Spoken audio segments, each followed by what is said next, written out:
Kalian mungkin tahu banyak cerita di mana seorang pecundang terlahir kembali dan mendapatkan kesempatan kedua, tapi bagaimana jika kukatakan bahwa dalam cerita ini, orang yang beruntung itu adalah naga terakhir di dunia, yang dibunuh oleh manusia. Dia terlahir kembali sebagai anak bernama Ray dari desa kecil dan berlatih untuk menjadi lebih kuat. Lalu, dia masuk akademi. Kira-kira apa yang akan terjadi? Mari kita cari tahu, tapi sebelum itu, mari kita mulai cerita ini dari awal. Naga selalu membuat manusia ketakutan dengan kekuatan mereka. Hal ini tak terhindarkan membuat mereka diburu. Tak lama kemudian, dari semua naga, hanya tersisa satu. Dia memilih tujuan terakhir dalam hidupnya untuk membalas dendam pada manusia. Meski sudah berusaha sekuat tenaga, dia tetap terbunuh, dikalahkan oleh jumlah manusia yang lebih banyak. Namun, saat kegelapan menyelimuti, dia mulai mendengar suara-suara, dan itu membawa kita ke sebuah awal yang baru. Lihatlah, naga merah perkasa yang membenci manusia itu akhirnya bereinkarnasi menjadi bayi tak berdaya yang disayangi ayahnya. Tentu saja, digendong begitu saja oleh manusia membuat makhluk ini berang. Tetapi tanpa sayap untuk terbang dan tanpa cakar untuk menyerang, bayi kecil itu hanya bisa meronta-ronta tak berdaya. Mesin pembunuh kecil itu terus merengek dan memutuskan inilah saatnya mengeluarkan jurus pamungkasnya. Napas naga pembakar yang dahsyat, yang dulu ia gunakan untuk mengubah musuh menjadi abu. Atau begitulah yang dia kira. Karena yang bisa dilakukan bayi kecil ini hanyalah mengeluarkan banyak udara, meludahi wajah ayahnya.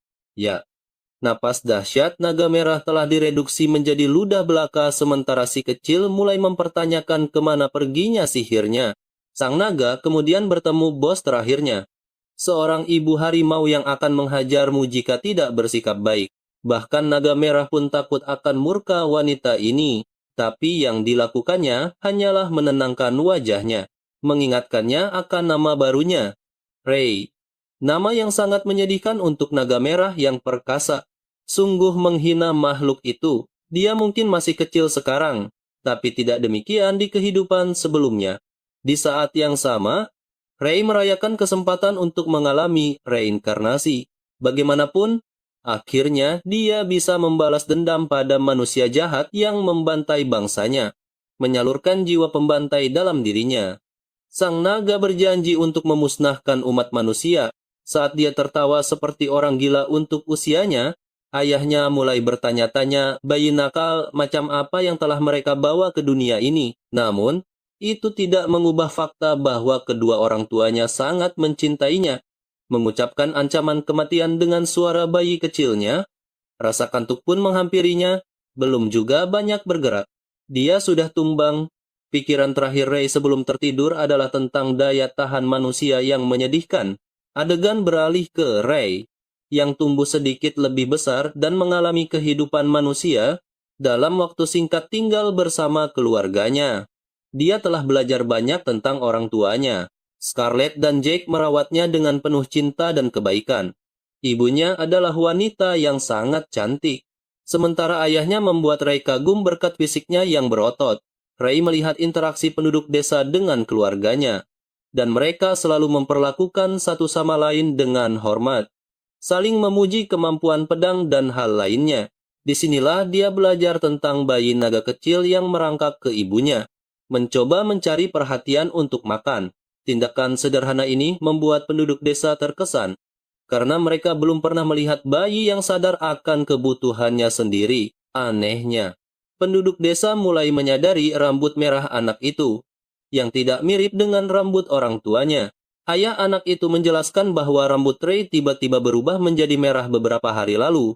Ini adalah wahyu yang luar biasa bagi mesin pembunuh kecil itu, yang menduga bahwa dia akan segera mendapatkan kembali lebih banyak kekuatannya. Anehnya, saat penduduk desa meninggalkan rumah mereka, Ray mendengar mereka membicarakan rambut merahnya.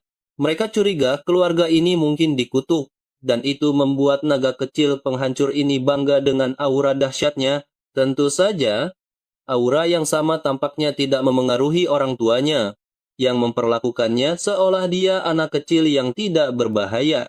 Sebagai naga di kehidupan sebelumnya, Mesin pembunuh kecil ini melahap makanannya seperti hewan, mengotori segalanya. Anehnya, seberapa keras pun ia mencoba membuat mereka kesal, atau dalam kasus ayahnya, seberapa keras pun ia mencoba mengencingi wajahnya, mereka tetap memperlakukannya dengan baik.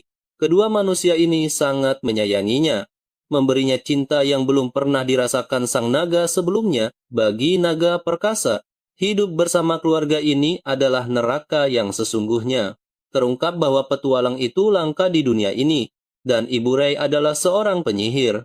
Yang bahkan lebih unik, anak naga itu merenungkan bahwa jika di masa depan ia mendapatkan sihir terkuat di dunia, yaitu kekuatan naganya, balas dendamnya akan menjadi lebih mudah. Waktu berlalu. Ray berusia 2 tahun. Di usia ini, setiap anak berkesempatan mengikuti evaluasi mage, dan hari inilah Ray akan mengetahui apakah ia memiliki energi mana saat Jack melambai dan mendoakan keberuntungan mereka. Ray berpegangan pada lengan ibunya, dan mereka pergi dengan kereta kuda. Kemudian, bocah itu bernarasi bahwa sebagai reinkarnasi naga merah dan keturunan penyihir, dia pasti akan lulus ujian evaluasi. Dan jika dia berhasil memulihkan sihirnya, tidak ada yang bisa menghentikannya untuk kembali ke puncak. Kemudian, mereka tiba di kota dan anak berambut merah itu meregangkan tubuhnya setelah tidur siang, merenungkan bahwa hanya ada satu hal yang perlu dikhawatirkannya, yaitu tubuh manusia yang lemah ini. Saat Scarlett menggendongnya melewati pasar pusat yang ramai, Ray mengamati kejadian di sekitarnya, di mana para petualang tampak menjual kristal monster berkualitas tinggi. Sementara itu, seorang pengemis mendekati seorang petualang dan meminta makanan. Tetapi ia malah menendang pengemis itu dan memperingatkannya untuk tidak menghalangi bisnisnya. Saat orang-orang berpikir betapa malangnya pengemis itu, Ray, yang sepertinya sudah memperhatikan mereka sejak lama, menyadari bahwa meskipun mereka semua manusia, mereka masih merendahkan orang lain dan mengejek yang lebih lemah. Ia mengingat kehidupan masa lalunya sebagai naga yang bertugas melindungi yang lemah dan bekerja keras, tetapi tetap gagal pada akhirnya. Tersadar dari lamunannya, mereka akhirnya tiba di Akademi Roland untuk evaluasi sihir, dan antrean panjang mengular menunggu nama mereka dipanggil. Saat Ray bersemangat menunggu gilirannya, dia melihat sekeliling dan menyaksikan anak-anak menangis karena tidak lulus ujian. Saat salah satu anak tampak ribut dan berteriak bahwa itu tidak adil, anak naga itu menyebut anak itu bodoh dan merenungkan bahwa dunia ini memang selalu tidak adil. Setelah beberapa saat, dia tenang dalam pelukan ibunya, dan tiba giliran dia. Ray Talon. Sang penyihir memanggil Ray dan meminta ibunya untuk menyuruh putranya meletakkan tangan di bola kristal. Dia menjelaskan bahwa jika anak itu memiliki kemampuan sihir, kristal akan bersinar, dan warna sinarnya akan menunjukkan elemen apa yang dia kuasai. Dengan bersemangat, anak itu meluruskan tangannya untuk diletakkan di bola kristal. Dia mengantisipasi akan membuat semua orang tercengang karena menjadi naga merah yang perkasa. Dengan percaya diri, dia menunggu kristal itu bersinar dan berpikir bahwa sebagai naga, dia mahir dalam setiap jenis sihir yang ada. Tiba-tiba, Scarlett mulai terisak, dan anak itu menyaksikan air mata mengalir di wajah ibunya. Ray terkejut dan berpikir mungkin ibunya kaget dengan bakat sihirnya atau meluap karena bahagia karena dia memiliki elemen yang sama dengannya. Tetapi dia menarik pikirannya ketika dia menyadari bahwa bola kristal itu tidak bersinar. Saat itulah penyihir tua memecah lamunannya dan dengan nada mengecewakan memberitahu mereka bahwa Ray tidak memiliki kemampuan untuk sihir.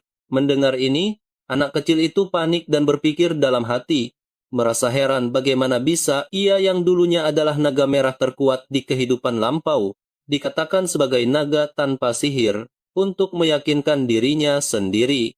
Scarlett bertanya pada penyihir apakah dia yakin karena dia lulusan akademi ini, namun Ray yang tampak sangat marah, memukul bola kristal itu dengan tangan kecilnya.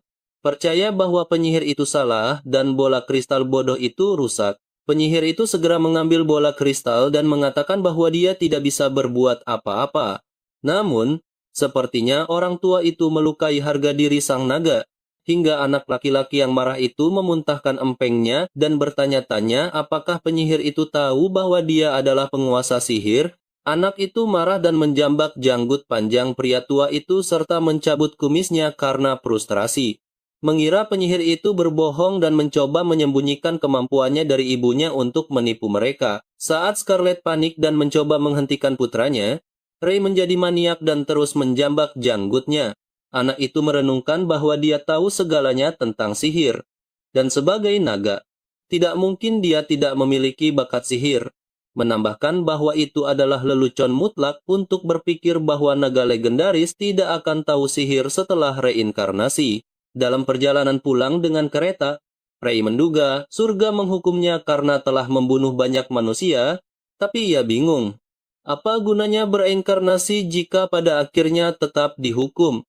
Namun, sesuatu terlintas dalam benaknya saat dia mulai memahami situasinya. Anak itu menyimpulkan bahwa surga sedang mengujinya. Jadi dia harus menemukan cara lain untuk membalas dendam jika dia tidak bisa menjadi penyihir. Kemudian, saat semua sedang makan, Ray menatap ayahnya dan memohon dengan kalimat terbata-bata untuk diajari cara bertarung. Jack bertanya-tanya apakah Ray ingin belajar ilmu pedang darinya. Ray mengantisipasi bahwa meskipun dia tidak bisa belajar sihir, dia masih bisa menjadi pendekar pedang dan mencapai impiannya untuk membalas dendam pada umat manusia. Adegan selanjutnya membawa kita pada Jack, yang tampak sedang mengajari putranya, Ray, ilmu pedang, yang kini telah tumbuh sedikit lebih besar. Namun, tampaknya keinginan membara untuk balas dendam tidak semudah yang dia kira. Anak itu bercerita bahwa dia telah belajar ilmu pedang dari ayahnya selama 2 tahun terakhir. Tetapi dia selalu gagal mengalahkannya. Saat Jack dan putranya berlatih dengan pedang kayu, Ray menyiapkan pedangnya dan bertekad untuk menang melawan ayahnya. Mengamati gerakan ayahnya dengan saksama, dia merasa hanya perlu mengambil kesempatan dan berbalik tepat saat Jack mengayunkan pedangnya, sehingga dia bisa menyerang sisinya. Saat itu, ia mencoba mengambil kesempatan dan menjalankan rencana gerakannya. Sayangnya, Ray gagal karena kakinya terjerat dan pedang kayu ayahnya menghantam kepalanya, terkena pukulan lagi. Ray bertanya-tanya mengapa selalu berakhir seperti ini. Mungkin tubuhnya tidak bisa mengimbangi otaknya dan anggota tubuhnya yang kikuk terus menyeretnya ke bawah. Kemudian, anak malang itu terbaring di ranjang dan akhirnya terbangun setelah pingsan karena benturan di kepalanya. Dan Jack tertawa kecil, melihatnya tertawa. Scarlet membentaknya karena bercanda dan memintanya untuk sedikit menahan diri karena putra mereka baru berusia 4 tahun, mengungkapkan bahwa ujian malam akan segera tiba. Ayahnya bergumam bahwa dia tidak akan bisa lulus jika terus berlatih seperti ini. Namun, Scarlet yang tampak marah mengatakan bahwa dia terlalu memaksakan Ray dan menegaskan bahwa dia tidak harus mengikuti jejak mereka karena ada banyak pekerjaan bagus di luar sana selain menjadi seorang petualang. Namun, Tuan Talon meyakinkan istrinya bahwa dia tidak memaksanya. Dan Ray terlihat kikuk karena usianya yang masih muda karena dia belum memiliki kendali yang cukup atas tubuhnya. Dia menambahkan bahwa mereka masih punya 1 tahun lagi. Dan mereka harus percaya bahwa putra mereka bisa masuk Akademi Every dan Night. Mendengar ini, anak kita merasa masih punya 1 tahun lagi sampai uji coba malam dan ragu apakah dia bisa melakukannya. Menduga dirinya adalah reinkarnasi naga merah sehingga tidak selemah manusia. Ray bersemangat dan meyakinkan orang tuanya bahwa dia bisa melakukannya dan bersumpah akan menjadi orang terkuat yang pernah ada untuk meningkatkan latihan mereka. Jack memberi putranya hadiah, yaitu pedang sungguhan yang akan mereka gunakan untuk berlatih mulai sekarang. Saat anak kita terpukau memegang pedang asli yang tampak terlalu besar untuknya, Jack mengklaim bahwa pedang ini akan membantunya meningkatkan kendalinya lebih cepat dan membisikkan di telinganya tentang hadiah lain untuknya. Saat anak kita berspekulasi mengapa ayahnya begitu misterius, mereka mencapai ruang penyimpanan dan yang mengejutkan. Dia disambut oleh boneka ajaib. Saat Ray merenungkan untuk apa ini, ayahnya memperingatkan untuk tidak meremehkannya karena boneka ini ditenagai oleh sihir dan para siswa Every dan Academy menggunakannya untuk melatih murid mereka. Namun, ia menatap boneka itu dengan curiga dan bertanya-tanya apakah perkataan ayahnya itu benar. Setelah itu, Jack menantang putranya untuk mencoba menyerang boneka itu, dan dia dengan percaya diri menerima tantangan itu. Setelah memanaskan pergelangan tangannya, Ray menyerang boneka itu dengan pedangnya sekuat tenaga, dan boneka itu aktif ke level 1. Namun, begitu pedang mengenai perisai boneka, ia menyerang balik secepat kilat dan membuat pedang Ray terlempar. Saat level 1 berakhir, anak kecil itu pun kecewa karena kalah. Melihat putranya kesal, Jake menenangkannya dan mengatakan bahwa meskipun dia berhasil menang melawan level pertama, dia akan bisa lulus ujian malam. Menambahkan bahwa dia menggunakan banyak koneksinya untuk mendapatkan boneka ini. Mendengar ini, Ray menjadi bersemangat dan berpikir untuk memenangkan ujian dalam waktu singkat. Sepertinya anak kita bertekad untuk menang kali ini dan jatuh ke tanah setelah benar-benar kelelahan karena dia tampak berlatih keras. Ray menghela napas panjang karena gerakannya tidak sesuai dengan otaknya dan merasa jengkel dengan tubuh manusianya yang lemah. Dia semakin merenung jika terus seperti ini. Dia bahkan tidak akan bisa mengalahkan boneka itu, apalagi membalas dendam. Tiba-tiba, sebuah suara bergema dari belakang dan bertanya mengapa dia ingin mengalahkan boneka. Membuat Ray terkejut saat dia bersiap mengayunkan pedangnya, mencari asal suara itu. Ia melihat seorang gadis yang menyelinap mendekatinya dan membuatnya bingung. Gadis berambut pirang itu meminta maaf pada Ray, mengatakan bahwa dia tidak bermaksud mengejutkannya dan memperkenalkan dirinya sebagai Amy, mengungkap bahwa dia tinggal di desa. Gadis itu mengatakan bahwa Ray menarik perhatiannya saat dia melihatnya di gunung saat ini. Jadi dia memutuskan untuk mengingatkannya untuk meninggalkan gunung sebelum matahari terbenam. Agak gugup, dia bertanya apakah tempat ini berbahaya? Dan Amy mulai berceloteh tentang tempat ini yang aman di pagi hari, tetapi karena terlalu dekat dengan hutan. Binatang buas mungkin muncul setelah matahari terbenam. Ray merasa ini menarik dan terkejut dengan pengetahuannya. Amy mengatakan bahwa dia memanen buah dan sayuran sehingga dia cukup akrab dengan tempat ini. Dia lalu menawarkan untuk turun gunung bersama karena hari akan segera gelap, yang langsung disetujui oleh Ray. Saat mereka bertukar nama, ternyata Amy sudah tahu namanya karena dia terkenal di desanya. Tak heran mendengarnya. Ray terkejut dengan pikirannya karena dia tahu alasan mengapa dia terkenal di desa. Terungkap bahwa banyak orang mengagumi keluarga Talon, terutama Jake, dan sering berbicara dengannya saat dia berjalan-jalan di desa. Namun, saat dia berjalan di desa bersama putranya yang berambut merah, Ray, beberapa orang bergosip tentang putranya dan mengklaim bahwa dia dikutuk dan berpikir bahwa kutukan itu mungkin menular. Tampaknya tidak ada manusia yang pernah berambut merah di desa ini selain putra Jake. Mendengar kata-kata kasar itu, Ray merenungkan bahwa orang-orang menghormati orang tuanya, tetapi mereka memiliki ketakutan yang tidak berdasar terhadapnya. Dan karena alasan itu, dia menjadi orang asing di desanya yang tidak disukai oleh siapapun. Teringat akan kehidupan masa lalunya sebagai naga. Ia bertanya-tanya apakah ini karena orang dewasa selalu menggunakan kisah naga merah yang ganas dan mengerikan untuk menakut-nakuti anak-anak. Merah adalah warna yang menandakan kekuatan. Tetapi menurut mereka, itu adalah kejahatan dalam masyarakat manusia. Ia merenungkan ironi ini. Bagaimana manusia serakah yang menghancurkan ras mereka, tetapi selalu bangsa naga yang dianggap jahat dalam cerita, membenarkan balas dendam mereka.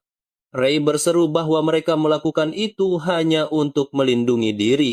Tetapi manusia melihat ini sebagai bukti kebrutalan mereka. Saat tokoh kita masih terpaku pada pikiran tentang betapa menjijikkannya manusia, Amy menyela dan bertanya apa yang sedang ia pikirkan.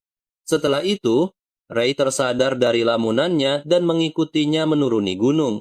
Amy mulai bercerita tentang bagaimana dia sering melihatnya di sekitar gunung belakangan ini dan bertanya apakah dia sedang berlatih saat tokoh utama kita mengatakan ingin menjadi pendekar pedang. Amy berpikir itu keren karena ayah Ray adalah satu-satunya pendekar pedang di desa itu. Lalu, dia bertanya apakah Ray akan masuk Akademi Kesatria, dan Ray mengiyakannya. Amy melanjutkan obrolan, mengungkapkan bahwa kakaknya juga akan mengikuti ujian, karena dia sangat kuat dan mengklaim tidak ada seorang pun di desa yang bisa mengalahkannya. Tetapi dia iri pada Ray karena ayahnya mengajarinya.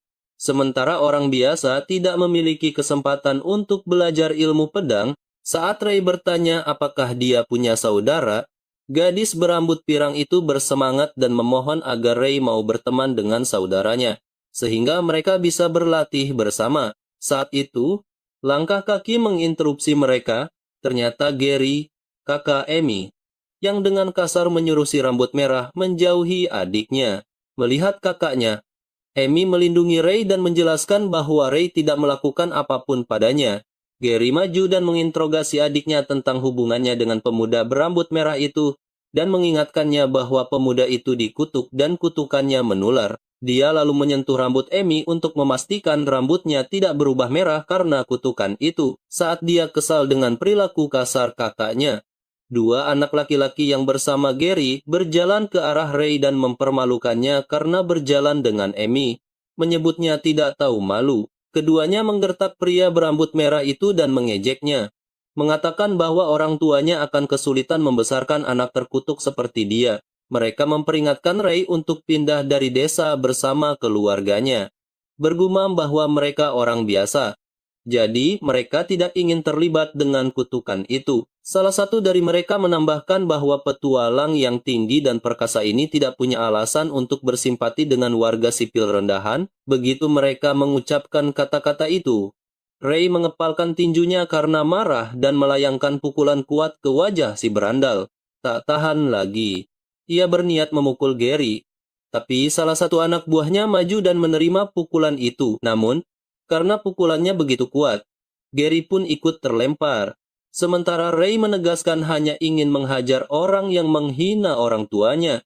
Gary malah memanggilnya Ray Talon dan mengaku tahu bahwa kedua orang tuanya adalah petualang dan ayahnya seorang pendekar pedang. Mengira dia terlatih, Gary menantangnya berkelahi dan memberitahunya bahwa dia tidak akan menggunakan senjata karena tidak ingin membunuhnya. Saat keduanya membuang pedang mereka, Ray mengatakan bahwa dia bisa menyerang sekaligus karena dia tidak peduli. Pertarungan mereka berlanjut saat mereka berdua saling melayangkan pukulan. Namun, ternyata tubuh manusianya yang lemah membuat Ray terluka parah dan terlempar saat Gary memberikan pukulan terakhir, membantingnya ke tanah. Pria malang itu jatuh ke tanah sambil berdarah, dan Gary bertanya apakah dia sudah menyerah. Tapi sepertinya Ray belum menyerah karena dia entah bagaimana caranya bangkit kembali. Sementara itu, Gary melontarkan komentar pedas, kecewa karena Ray dilatih oleh ayahnya yang seorang pendekar pedang hebat. Tapi tetap saja, dia tampak tak berguna. Si penindas itu memuji dirinya sendiri, menyatakan bahwa ayahnya hanyalah seorang pedagang biasa. Tapi tetap saja, dia adalah seorang ahli pedang yang hebat untuk membuatnya putus asa. Anak itu dengan kejam mengatakan bahwa Ray harus menyerah menjadi pendekar pedang dan melakukan sesuatu yang dia kuasai. Mendengar ini, kata-kata tajam itu terngiang di benak Ray, dan dia terbaring tak berdaya di tanah, kembali ke rumah. Amy memarahi kakaknya yang kasar, mengatakan bahwa dia bereaksi berlebihan. Namun, Gary membenarkan tindakannya dengan mengatakan bahwa Ray pantas mendapatkannya, dan memperingatkan adiknya untuk menjauhi anak itu di masa depan, karena banyak yang takut pada anak berambut merah yang terkutuk itu. Dia menjelaskan bahwa orang tua Ray adalah petualang, sedangkan orang tua mereka orang biasa. Mendengar ini, Amy berteriak marah dan menyuruhnya mengambil makanannya sendiri, sambil bergumam bahwa dia membencinya. Saat adiknya pergi dengan marah, Gary melihat sesuatu di tangannya. Dia melihat bekas itu dan berspekulasi bahwa jika dia tidak memakai perlengkapan pelindungnya, lengannya pasti sudah patah pada pukulan pertama, dan Ray akan memenangkan pertarungan itu. Di adegan berikutnya, diperlihatkan bahwa Ray pulang dengan luka dan memar di sekujur wajahnya, pakaiannya pun penuh lumpur.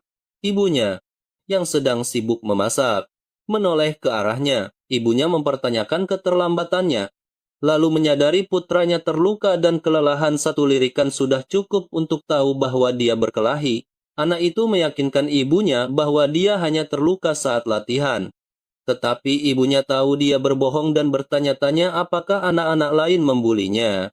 Namun, anak kita yang keras kepala menyangkalnya, sementara Scarlett memeriksa luka-lukanya.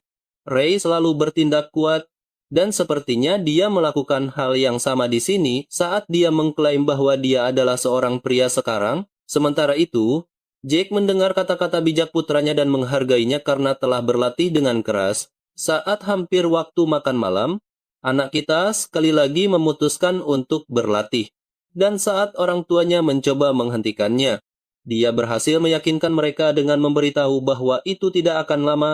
Di ruang penyimpanan, kita lihat Ray mengaktifkan boneka itu ke level 1, dan dia dengan mudah menghindari serangan karena dia sudah terbiasa dengan cara boneka ini menyerang. Saat mencari celah, dia memposisikan pedangnya, dan begitu dia menyerang, pedang itu macet di pilar kayu, membuat Ray terkejut. Saat ia mencoba menariknya, pedang itu retak, dan saat ia sibuk, boneka itu memukulnya dari belakang hingga ia berteriak kesakitan. Keesokan harinya, Ray mendaki gunung dan melihat Amy berdiri agak jauh. Ia tampak malu dan menyapa Ray saat pemuda itu bertanya apakah dia sedang menunggunya. Sementara itu, dia meminta maaf padanya atas nama kakaknya.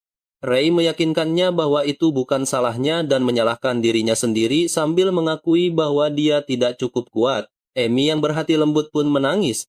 Sementara Ray si rambut merah tampak sudah muak dengan betapa merepotkannya manusia. Dia mencoba menghibur gadis itu sambil berpikir bahwa dia harus belajar bersosialisasi. Setelah itu, dia mengambil apel dari keranjang Amy untuk menunjukkan bahwa dia menerima permintaan maafnya. Dan Amy mengatakan untuk tidak khawatir karena Gary tidak akan mengganggunya lagi. Sejak hari itu, gadis berambut pirang itu mulai muncul di tempat yang sama setiap hari. Dan tak lama kemudian, tokoh utama kita terbiasa dengan kehadiran Amy di sisinya. Di adegan berikutnya, kita melihat pintu masuk kediaman keluarga Talon dikelilingi tentara lapis baja beserta kuda-kuda.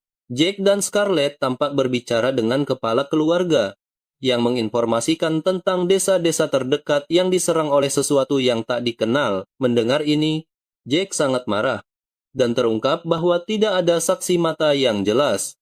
Tetapi sudah ada korban yang terinfeksi, dan orang-orang itu terlalu linglung untuk menceritakan apa yang terjadi. Karena alasan itu, kepala desa memutuskan untuk menghubungi para petualang.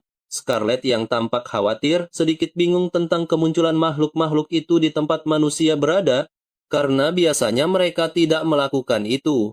Dia merasa situasinya tidak normal dan bersikeras untuk ikut suaminya. Tetapi Jake menolak dan mengatakan bahwa ini hanya misi pengintaian.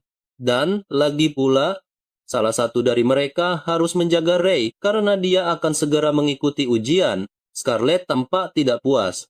Tetapi Jake menenangkannya dengan mengatakan bahwa dia akan segera kembali.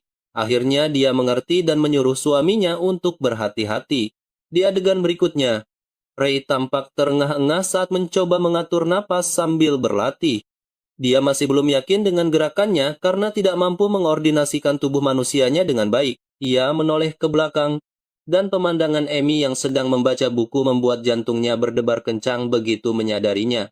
Ia menampar wajahnya sendiri untuk sadar. Setelah itu, dia berjalan ke arah gadis berambut pirang itu dan menyuruhnya berhenti di sini hari ini karena sudah hampir waktunya untuk pulang.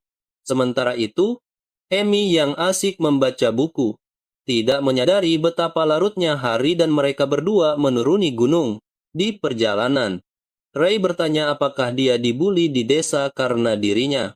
Karena orang-orang selalu bilang Ray dikutuk karena rambut merahnya. Mendengar ini, gadis itu menceritakan semua yang dikatakan temannya tentang Ray dan mengatakan bahwa itu adalah masalah mereka jika mereka berpikir seperti itu karena menurutnya, rambut merah terlihat keren daripada menakutkan. Dia lalu memanggil namanya dan mengakuinya sebagai orang yang spesial terlepas dari rambut merahnya, dan menyuruhnya untuk menjadi dirinya sendiri. Kalimat terakhir itu membuatnya sadar dan ia teringat perkataan Gary tentang melakukan sesuatu yang ia kuasai. Dia tersenyum setelah menyadarinya dan dengan gembira berterima kasih pada Amy sebelum melambai selamat tinggal begitu sampai di rumah. Dia pergi ke ruang penyimpanan dan mengaktifkan boneka ke level 1. Dia memposisikan diri dengan menempatkan tangannya di lantai kayu sambil memegang pedang di mulutnya, seperti dirinya. Dia pun mulai bergerak lincah menggunakan seluruh anggota tubuhnya, membuatnya semakin cepat. Setelah melihat celah, Dia menebas pedangnya dengan kekuatan penuh, dan begitulah dia lulus level 1. Dia sangat bersemangat atas keberhasilannya, tetapi dia memutuskan untuk menguji batas kemampuannya.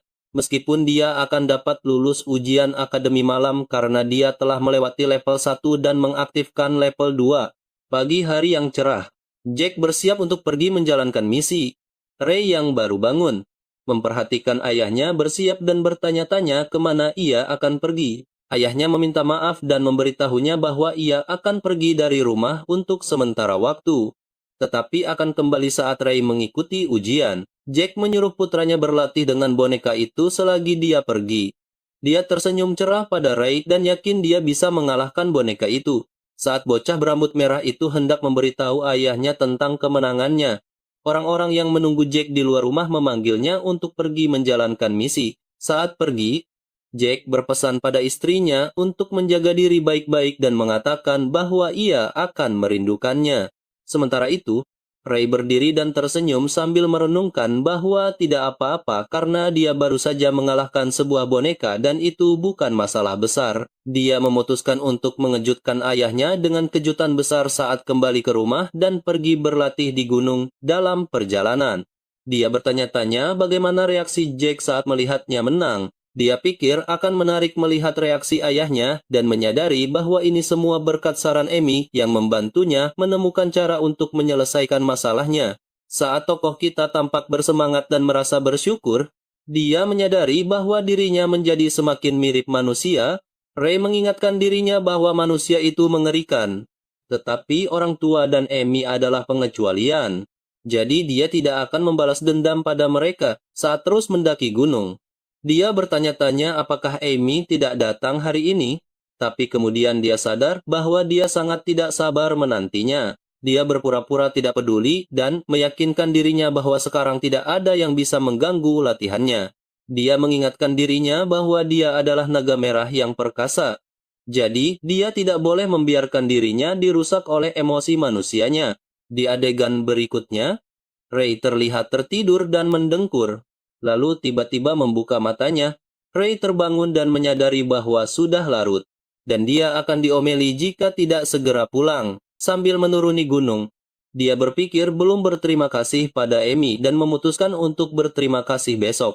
Saat kembali ke desa, hari sudah mulai gelap. Ia melihat orang-orang berkumpul dan berdiskusi tentang pencarian di arah barat. Ternyata ayah Gary dan Amy yang menginterogasi pandai besi yang mengaku melihat anak-anak itu. Tukang pandai besi mengungkapkan bahwa keempat anak itu datang membeli senjata baru di tokonya pagi ini. Dan dia mendengar anak laki-laki berambut pirang itu memberitahu yang lain bahwa mereka akan pergi ke hutan untuk berburu monster sihir. Sementara orang tua Amy dan Gary ketakutan kehilangan anak-anak mereka. Ibu dari Bob dan Kel mencengkeram tukang pandai besi dan menyalahkannya karena membiarkan anak-anak itu pergi ke hutan sendirian. Panik. Pria malang itu mencoba menenangkan wanita itu dan menjelaskan bahwa dia tidak tahu mereka benar-benar akan pergi ke hutan. Setelah itu, ayah dari kedua anak berambut pirang itu memerintahkan pandai besi untuk memanggil para penjaga agar mencari bersama mereka karena terlalu berbahaya di hutan pada malam hari. Sementara pria tua itu melakukan apa yang diperintahkan. Bocah berambut merah yang sedang berjalan menuju rumahnya bertanya-tanya tentang geng kecil Gary yang menghilang. Dia pikir itu karma atas apa yang menimpa mereka. Dia bertanya-tanya apakah mereka dibunuh oleh makhluk gaib agar bebannya berkurang, dan tetap tidak peduli sampai dia ingat Amy, berusaha keras untuk tidak memikirkan gadis itu. Ray mencoba mengabaikannya sambil mengingat bagaimana dia memperlakukannya dengan cukup baik dan dia tidak ingin membalas dendam padanya. Tetapi dia memiliki saudara yang bodoh. Di sisi lain, orang-orang mengumpulkan obor dan perlengkapan untuk pergi ke hutan. Saat tokoh kita memutuskan untuk pergi, ia merenungkan betapa singkatnya umur manusia dan hanya masalah waktu sebelum mereka terbunuh. Tetapi pada saat itu bayangan Amy muncul di benaknya. Dia mengingatkan dirinya bahwa dia punya jalan sendiri, dan bertanya-tanya perasaan apa yang membuatnya memikirkan kembali keputusannya, tanpa pikir panjang. Dia berbalik dan percaya bahwa Amy tidak bersalah, dan dia masih belum berterima kasih padanya karena telah mengalahkan boneka itu. Adegan beralih ke hutan. di mana kita melihat dua monster sihir terluka parah, sementara Kylie dan Bob terbaring tak sadarkan diri di rumput. Gary mencoba melindungi adiknya dari makhluk gaib itu saat dia menangis ketakutan. Dia memerintahkan Amy untuk tidak bergerak dan bersiap melawan makhluk itu dengan pedang di tangannya. Ray berlari ke arah hutan dan saat dia mengendus, dia mengenali bau darah. Saat dia berpikir Amy dalam bahaya, dia menemukan serigala iblis muda mati dan memeriksa luka sayatan pedang di perutnya yang masih hangat. Ini memberinya petunjuk bahwa mereka berada di dekatnya.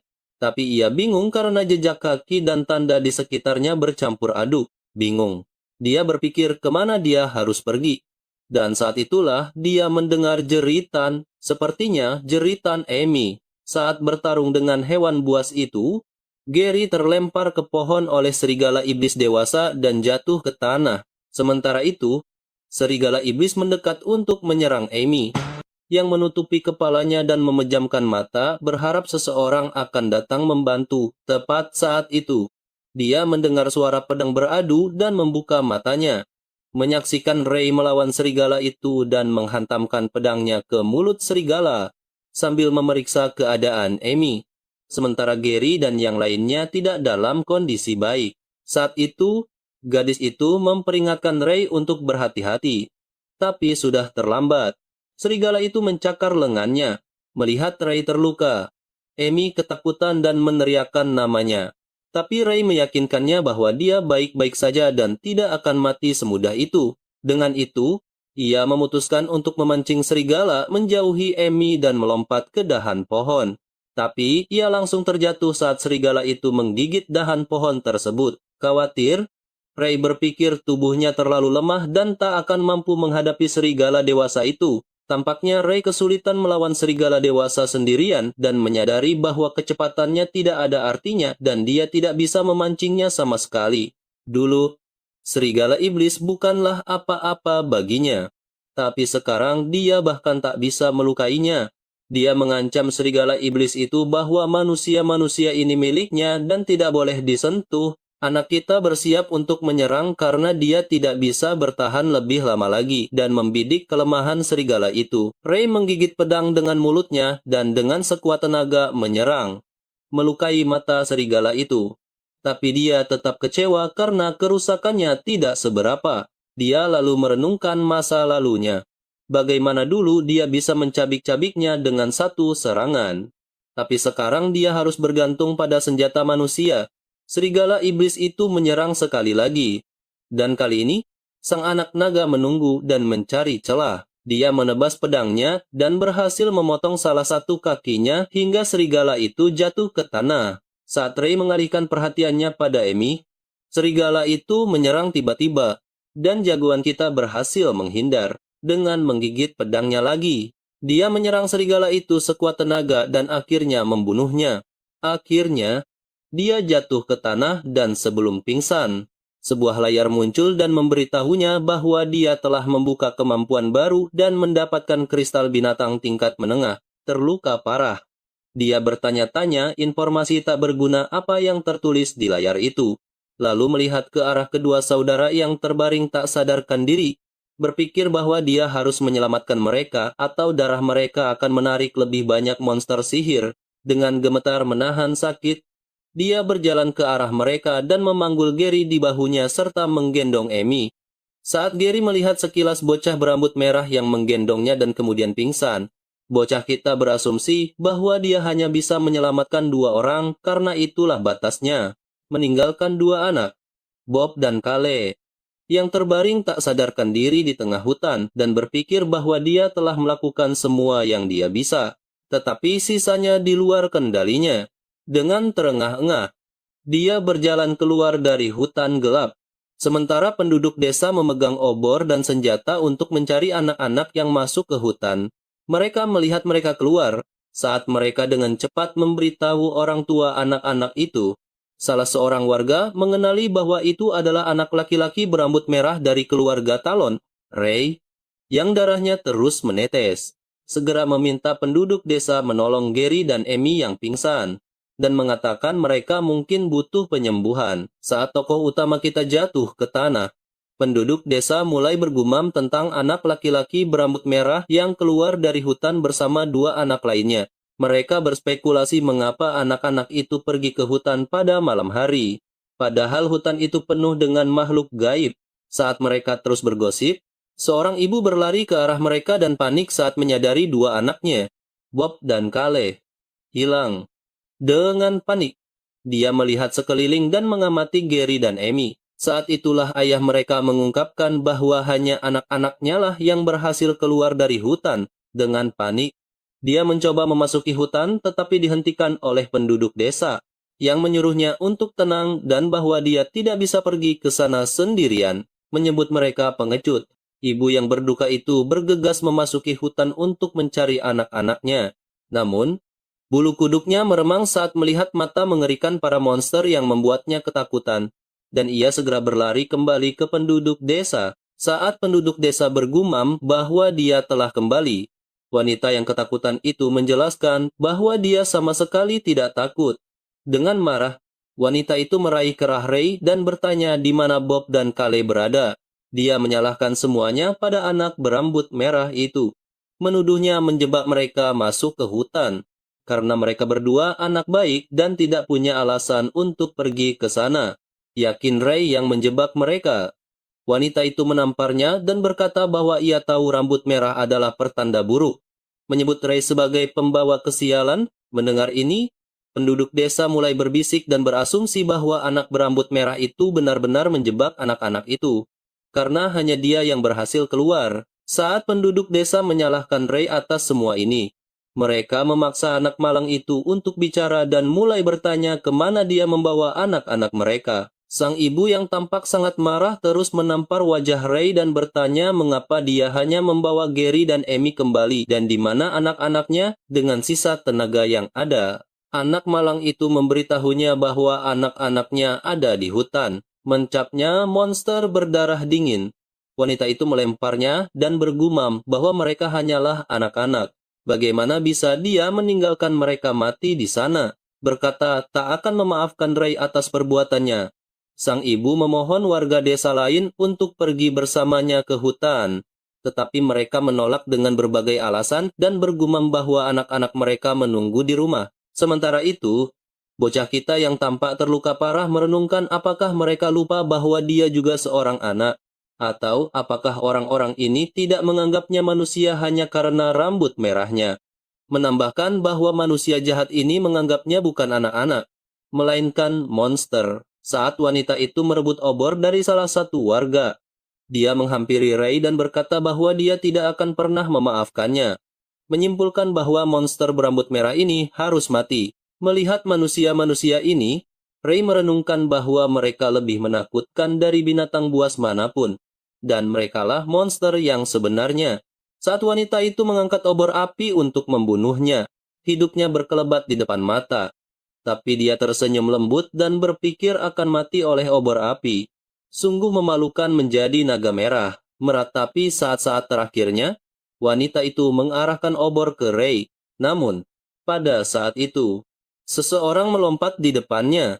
Ternyata, Gary yang menghentikan serangan itu dengan perlengkapan pelindungnya. Melihat pria berambut pirang itu menyelamatkan Ray, penduduk desa menegaskan bahwa dia pasti sudah gila karena menyelamatkan monster. Karena monster itu juga berhasil memikat Gary. Saat mereka berteriak untuk membunuh monster yang dilindungi si bocah pirang, Gary menatap tajam dan berkata bahwa merekalah yang sudah gila dan ingin membunuhnya hanya berdasarkan asumsi. Melindungi pria berambut merah itu, Gary berdiri di depannya dan memperingatkan penduduk desa untuk tidak menyentuhnya, karena Ray adalah penyelamatnya. Setelah kejadian mengerikan itu, anak kita mengalami mimpi buruk tentang wanita yang menyalahkannya atas segalanya dan memukulnya, menyebutnya bintang malapetaka. Dia juga teringat masa lalunya saat para penyihir melompat ke arahnya untuk membunuhnya, memintanya mengorbankan nyawanya. Saat ia bermimpi tentang manusia yang menginginkan kematiannya, Ray terbangun karena ketakutan dan menatap ibunya. Saat dia mengintip ibunya, yang memegang tangannya dan menangis dalam tidurnya, anak kita merenungkan betapa manusia itu indah, namun kejam, begitu dia duduk. Scarlett terbangun dan meledak dalam kebahagiaan setelah melihat Ray bangun, bertanya-tanya apakah ini mimpi.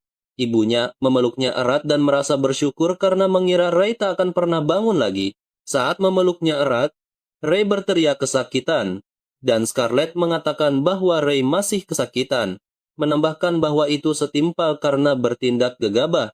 Penasaran, Ray bertanya berapa lama dia tertidur, dan ibunya menjawab bahwa dia telah tertidur selama seminggu penuh.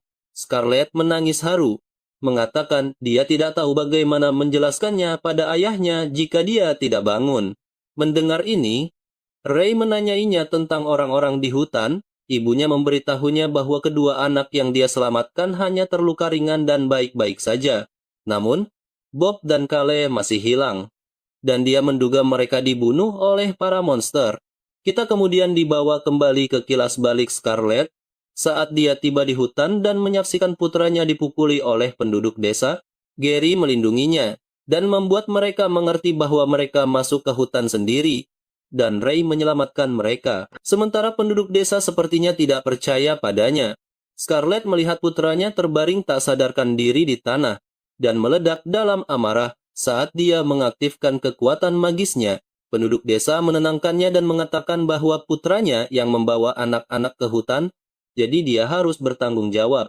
Menambahkan bahwa sebagai seorang ibu, dia seharusnya tahu bagaimana rasanya. Saat Scarlett menggendong putranya yang tampak terluka parah, dia menatap mereka dengan tajam. Cukup mematikan untuk memakan mereka hidup-hidup, dan wanita yang menghajar Ray gemetar ketakutan. Setelah itu, wanita yang anak-anaknya terperangkap di hutan menangis dan memohon kepada penduduk desa untuk menyelamatkan mereka. Penduduk desa bersimpati padanya, bergumam bagaimana dia akan hidup tanpa mereka. Sambil Scarlett memeluk putranya, ia mendengar orang-orang bergosip tentang Ray dan mengatakan bahwa mereka seharusnya menjauhi kutukan itu. Saat salah satu pria memperingatkan pria lain yang bergosip tentang anak Talon bahwa dia terlalu keras, si penggosip menyeringai jahat dan mengatakan bahwa dia sedang berbicara tentang hutan. Mendengar hal kejam tentang putranya, dia menggendong Ray dan pergi.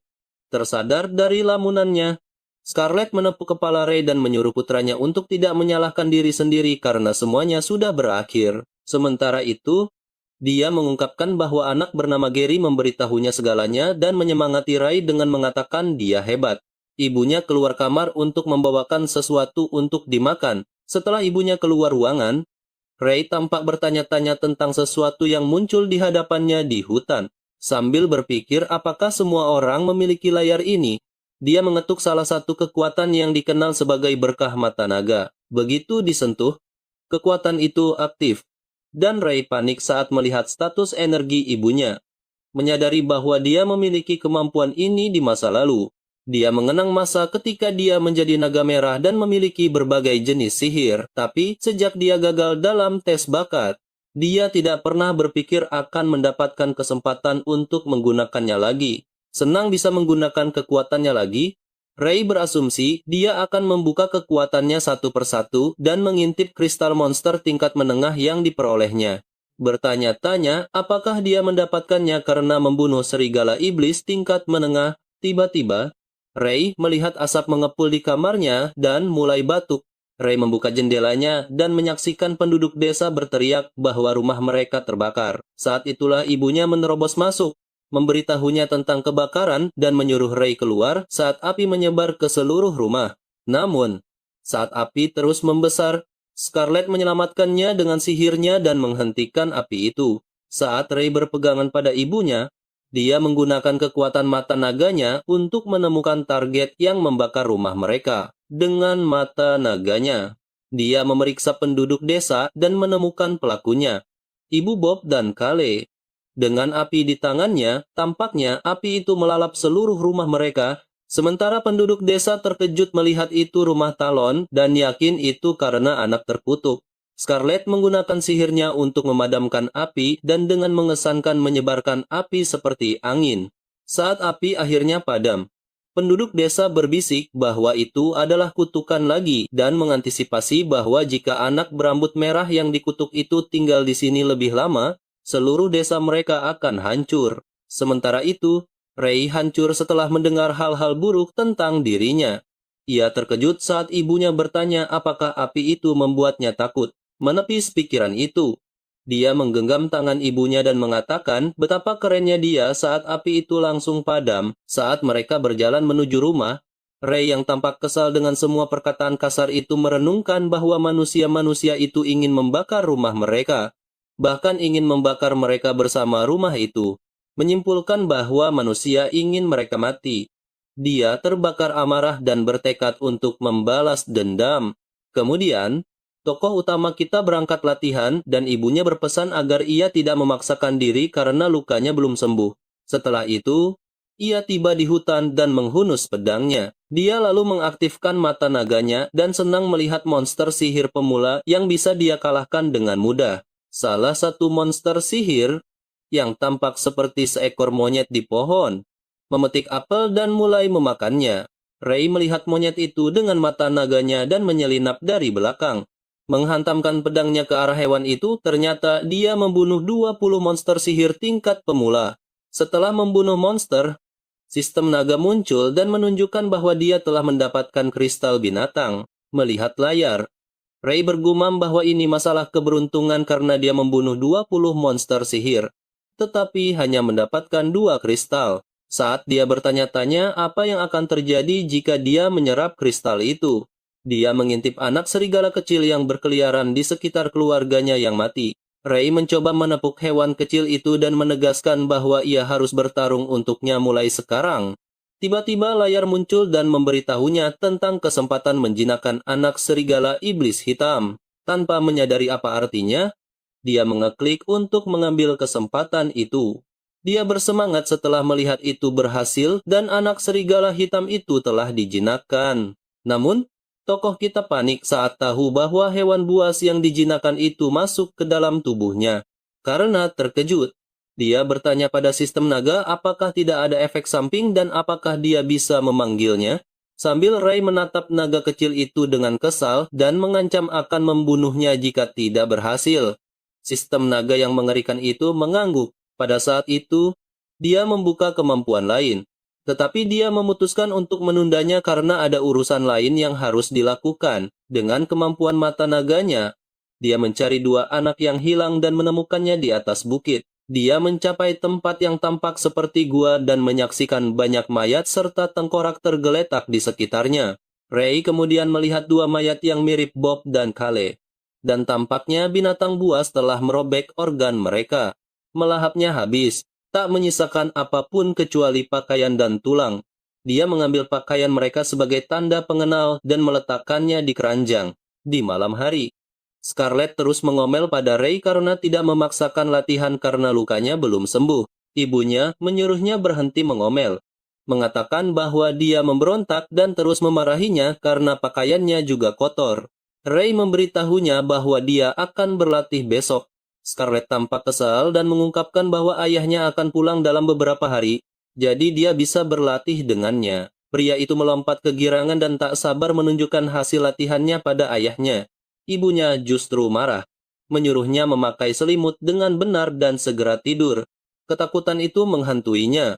Dia pun tahu bahwa rasa takut naluriah dari garis keturunan manusia itu nyata. Setelah itu, tengah malam Ray membuka mata dan berbaring terjaga. Dia pergi ke ruang penyimpanan dan mengambil seember pakaian yang diambilnya dari hutan dan seember darah. Di sisi lain, seseorang mengetuk rumah Bob dan Kale, dan sang ibu menuruni tangga.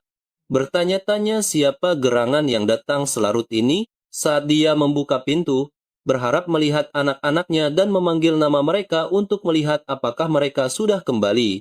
Namun, matanya tertuju pada sesuatu yang tergeletak di depan rumah dan dia langsung mengenali bahwa itu adalah pakaian putranya, Kale. Wanita itu mengambil pakaian itu dan melihat jejak kaki yang seolah membawanya ke suatu tempat untuk menemukan anak-anaknya. Dia mengikuti jejak kaki itu dan berteriak bahwa dia akan datang menjemput mereka. Namun, jejak kaki itu membawanya jauh ke dalam hutan. Menyadari hari sudah terlalu gelap, dia memegang lentera dan memutuskan untuk tidak masuk lebih jauh ke dalam hutan. Saat itulah dia melihat pakaian putranya, Bob. tergantung di pohon, dan memanggil nama mereka sambil berlari mencari mereka. Panik saat wanita itu mendekati pohon tempat Ray bersembunyi. Dia melepaskan tali dan seember darah jatuh tepat mengenainya, bermandikan darah. Wanita itu berteriak histeris dan bertanya siapa yang melakukan ini. Saat itulah pria kita melompat dari pohon dan menampakkan diri, dengan mengatakan bahwa dia tahu itu pasti monster berambut merah terkutuk. Sang ibu meledak dalam amarah dan memintanya untuk mengembalikan anak-anaknya.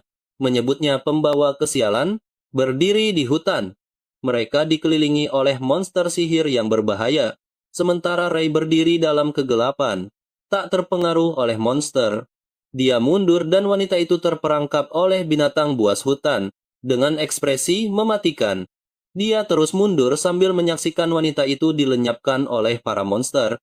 Darah berceceran di mana-mana. Keesokan harinya, di kota, orang-orang bergosip tentang kutukan itu nyata dan memutuskan untuk tidak membuat keluarga Talon marah. Ray, dengan pedang latihannya, muncul dari belakang dan menatap tajam para penduduk desa yang sedang bergosip. Ketakutan akan nyawa mereka. Penduduk desa berusaha sebaik mungkin untuk bersikap baik dan menyapanya dengan selamat pagi, mengatakan bahwa dia bekerja keras dalam pelatihan. Saat para penduduk desa menghela napas lega saat dia pergi, bocah kita berspekulasi bahwa ada rumor baru tentangnya dan kali ini dia menyukainya. Sesampainya di rumah, Ray melihat banyak kuda di luar rumahnya dan bersemangat, mengira ayahnya sudah pulang. Namun, saat dia memasuki rumah, dia melihat ibunya menangis, berpikir sesuatu terjadi pada ayahnya. Dia berlari ke arah ibunya dan bertanya apa yang salah. Sambil terisak, Scarlett memberitahu Ray bahwa ayahnya sakit tetapi akan segera pulih. Melihat ayahnya sakit parah, dia mengaktifkan mata naganya dan menyadari bahwa dia belum pernah melihat makhluk hidup dengan status setinggi itu. Bahkan ketika dia masih menjadi naga, tiba-tiba Jake mencoba mengatakan sesuatu dan bergumam bahwa bayangan akan membunuh semua orang. Saat itulah para penyihir mengungkapkan bahwa Jake terjangkit wabah bayangan dan diserang oleh makhluk bayangan saat mencoba melindungi seorang penduduk desa selama misi mereka. Mendengar ini, dia merasa belum pernah melihat hal seperti itu sebelumnya. Dia bingung, bertanya-tanya kapan makhluk buas ini muncul dan apa yang terjadi pada dunia setelah dia mati sebagai naga merah. Sementara ibunya berterima kasih kepada para penyihir karena telah membawa Jake pulang. Penyihir itu meminta maaf karena mereka tidak dapat melindunginya. Ray melirik sistem naga dan berpikir mungkin dia bisa membantu ayahnya dengan sebuah mantra. Setelah itu, Ray memikirkan salah satu mantra tingkat tinggi yang dulu ia ketahui yang memiliki kemampuan untuk menghilangkan semua bentuk kutukan dan sihir hitam. Namun, dia tidak tahu cara membuka mantra itu lagi dan bertanya-tanya jika dia membukanya sebagai hadiah karena membunuh makhluk gaib. Kemungkinan besar itu adalah makhluk gaib tingkat tinggi. Dia menyadari fakta bahwa dia lemah saat ini dan tidak bisa melawan makhluk gaib. Anak laki-laki berambut merah itu kemudian menoleh ke ibunya dan bertanya, apakah dia akan menjadi lebih kuat jika bergabung dengan Akademi Kesatria Afrian. Scarlett, yang tampak menangis, memberitahunya bahwa tempat ini adalah tempat ayahnya belajar di masa lalu. Jadi dia akan menjadi pejuang yang kuat seperti ayahnya. Mendengar ini, anak itu menjadi antusias dan memutuskan untuk lulus ujian dan menjadi siswa Akademi Afrian demi menyelamatkan Jack. Dengan berat hati, ibunya memeluknya dan mengaku percaya padanya bahwa dia pasti bisa melakukannya. Di adegan berikutnya, kita melihat sebuah gereja dengan orang-orang berjubah yang tampak seperti pendeta. Di antara para pendeta, tetua pemimpin memberitahu yang lain bahwa ramalan telah dituturkan dan perubahan besar akan menimpa dunia ini. Sementara yang lain bertanya-tanya, perubahan apa itu? Ramalan itu ternyata tentang Ray saat tetua bertanya-tanya apakah anak itu akan membawa penebusan atau malapetaka. Masa depan belum ditentukan. Setelah itu, tetua memerintahkan untuk memberitahu para ksatria agar segera menemukan anak itu. Jika dia membawa penebusan, mereka harus membimbingnya. Tetapi jika dia membawa malapetaka, mereka harus menghancurkannya. Adegan selanjutnya membawa kita ke hari ujian Akademi Kesatria Afrian, di mana semua orang berbaris dengan gembira karena tak sabar melihat para ksatria Saat para ksatria tiba, semua orang bersorak, dan mereka melihat ksatria Delbert yang sangat menawan. Orang-orang bergosip tentang betapa dia sesuai dengan rumor yang beredar. Para gadis tergila-gila padanya dan menganggapnya tampan karena mereka hanya bisa melihat para ksatria setahun sekali, yaitu pada hari ujian. Dengan sorak-sorai dan tepuk tangan, para ksatria tiba di tempat kompetisi, dan Winford memperkenalkan diri sebagai Ksatria Akademi Afrian serta menyambut anak-anak. Setelah memperkenalkan Sir Delbert dan Sir Bernardo yang terkenal, Winford mengumumkan bahwa mereka akan bertindak sebagai pengawas ujian dan menjelaskan bahwa jika mereka ingin bergabung dengan akademi, mereka harus menunjukkan kemampuan terbaik mereka. Setelah boneka pedang ditempatkan, Winford memerintahkan para kandidat untuk maju satu persatu. Lalu, tes pertama dimulai dan seorang anak maju. Dia meremehkan boneka kayu itu dan dengan percaya diri maju untuk mengalahkannya dengan kekuatan murni. Sementara orang tuanya bersorak untuknya. Saat dia menyerang boneka itu, dia hancur saat boneka itu memukulnya dengan keras dan anak itu gagal dalam ujian dalam waktu kurang dari sedetik. Orang tua yang tadi bersorak untuk putra mereka terdiam saat mereka tidak bisa mencerna keterkejutan ini. Saat kandidat kedua dipanggil, Ray tampak tenggelam dalam pikirannya tentang bagaimana Jack memberitahunya cara kerja boneka itu dan dia harus mengalahkan boneka kayu level 1. Bocah berambut merah itu menatap boneka itu, memperhatikan bagaimana ia tidak bergerak. Tetapi kecepatan ia bertahan dan melakukan serangan balik setara dengan orang dewasa. Namun, lamunan pria kita buyar saat mendengar suara Delbert dan Winford. Ternyata, dia bisa mendengar percakapan mereka dari jauh, mungkin karena mendapatkan lebih banyak kristal binatang. Indranya jadi lebih tajam. Para ksatria tampak mengobrol tentang betapa buang-buang waktu datang ke sini. Tetapi mereka harus mengikuti perintah tetua. Ksatria Delbert berpendapat bahwa ksatria seharusnya berasal dari darah bangsawan karena ia tidak mengerti mengapa mereka membuang waktu pada rakyat jelata yang kotor ini. Mendengar ini, Winford, yang tampak lebih baik dari Delbert, berpikir bahwa dia terlalu kasar dan sudah bicara terlalu banyak. Delbert, yang sudah muak, semakin putus asa karena tidak ada satupun kandidat yang berhasil setelah beberapa putaran. Tepat saat itu, Gary muncul dan lulus ujian sambil tersenyum kepada semua orang. Saat Sir Bernardo mengumumkan keberhasilannya, penduduk desa mulai bergosip tentang potensinya. Sementara itu, Ray merasa malu atas nama Gary, bertanya-tanya apa yang dia lakukan. Anak kita menjadi pusat perhatian karena dia adalah kandidat berikutnya yang naik ke panggung. Winford dan Delbert mengalihkan perhatian mereka pada Ray, tahu bahwa dia adalah anak yang dibicarakan tetua mereka. Di sisi lain, penduduk desa mulai bergosip tentang bagaimana dia adalah anak terkutuk dan mengira apa yang terjadi pada Jack adalah karena kutukannya. Mereka berpikir bahwa rambutnya merah seperti darah dan itu menakutkan bagi mereka. Penduduk desa terus mengoceh, bergumam bahwa Ray adalah monster yang hanya membawa kemalangan dan tidak bisa menjadi seorang ksatria, dan menganggapnya lelucon. Tapi dia sepertinya tidak peduli dan membuka tudungnya saat dia naik ke atas panggung. Saat itu, Bernardo memberitahu kandidat untuk bersiap karena tes akan dimulai dalam 1 menit. Saat itulah Delbert mendekati Bernardo dan mengaku bahwa dia tidak percaya pada ramalan. Jika ramalan itu benar, maka si rambut merah akan lulus ujian dengan cara apapun.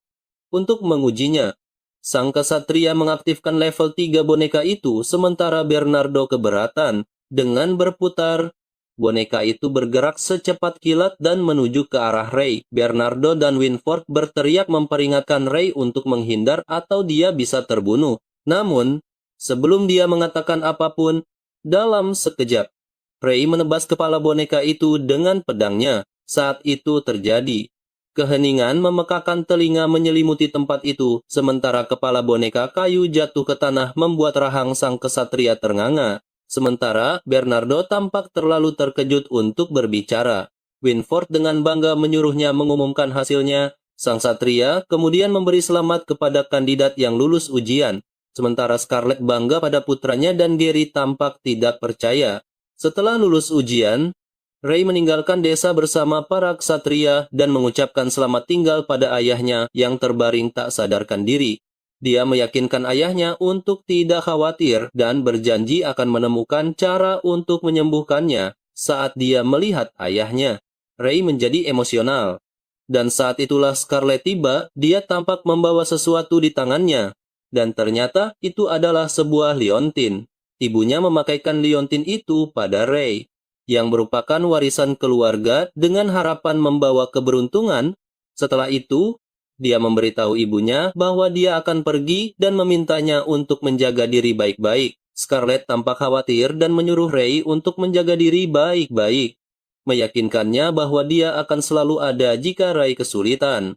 Anak kita meyakinkan ibunya dan menyatakan bahwa dia sudah dewasa. Lalu dia pergi sementara Scarlett meneteskan air mata. Sesampainya di sana, dia diminta duduk di gerobak bersama seorang anak laki-laki lain yang menunggunya di dalam D&D. Ternyata itu Gary. Saling menatap. Mereka berdua tampak malu, sementara Ray merenungkan apakah hanya mereka yang lulus, dan suasana menjadi sangat canggung saat mereka berangkat di perjalanan. Gary akhirnya memberanikan diri meminta maaf pada bocah berambut merah itu, mengakui bahwa dia telah bersikap jahat dan bahkan memukulnya. Ia mengakui bahwa ia dulu idiot dan membungkuk sebagai permintaan maaf. Awalnya terkejut, tokoh utama kita menerima permintaan maaf itu. Berpikir tidak masalah karena Gary hanyalah anak kecil berusia 5 tahun, dan menyebutkan bahwa Gary juga telah menyelamatkannya. Jadi mereka impas sekarang.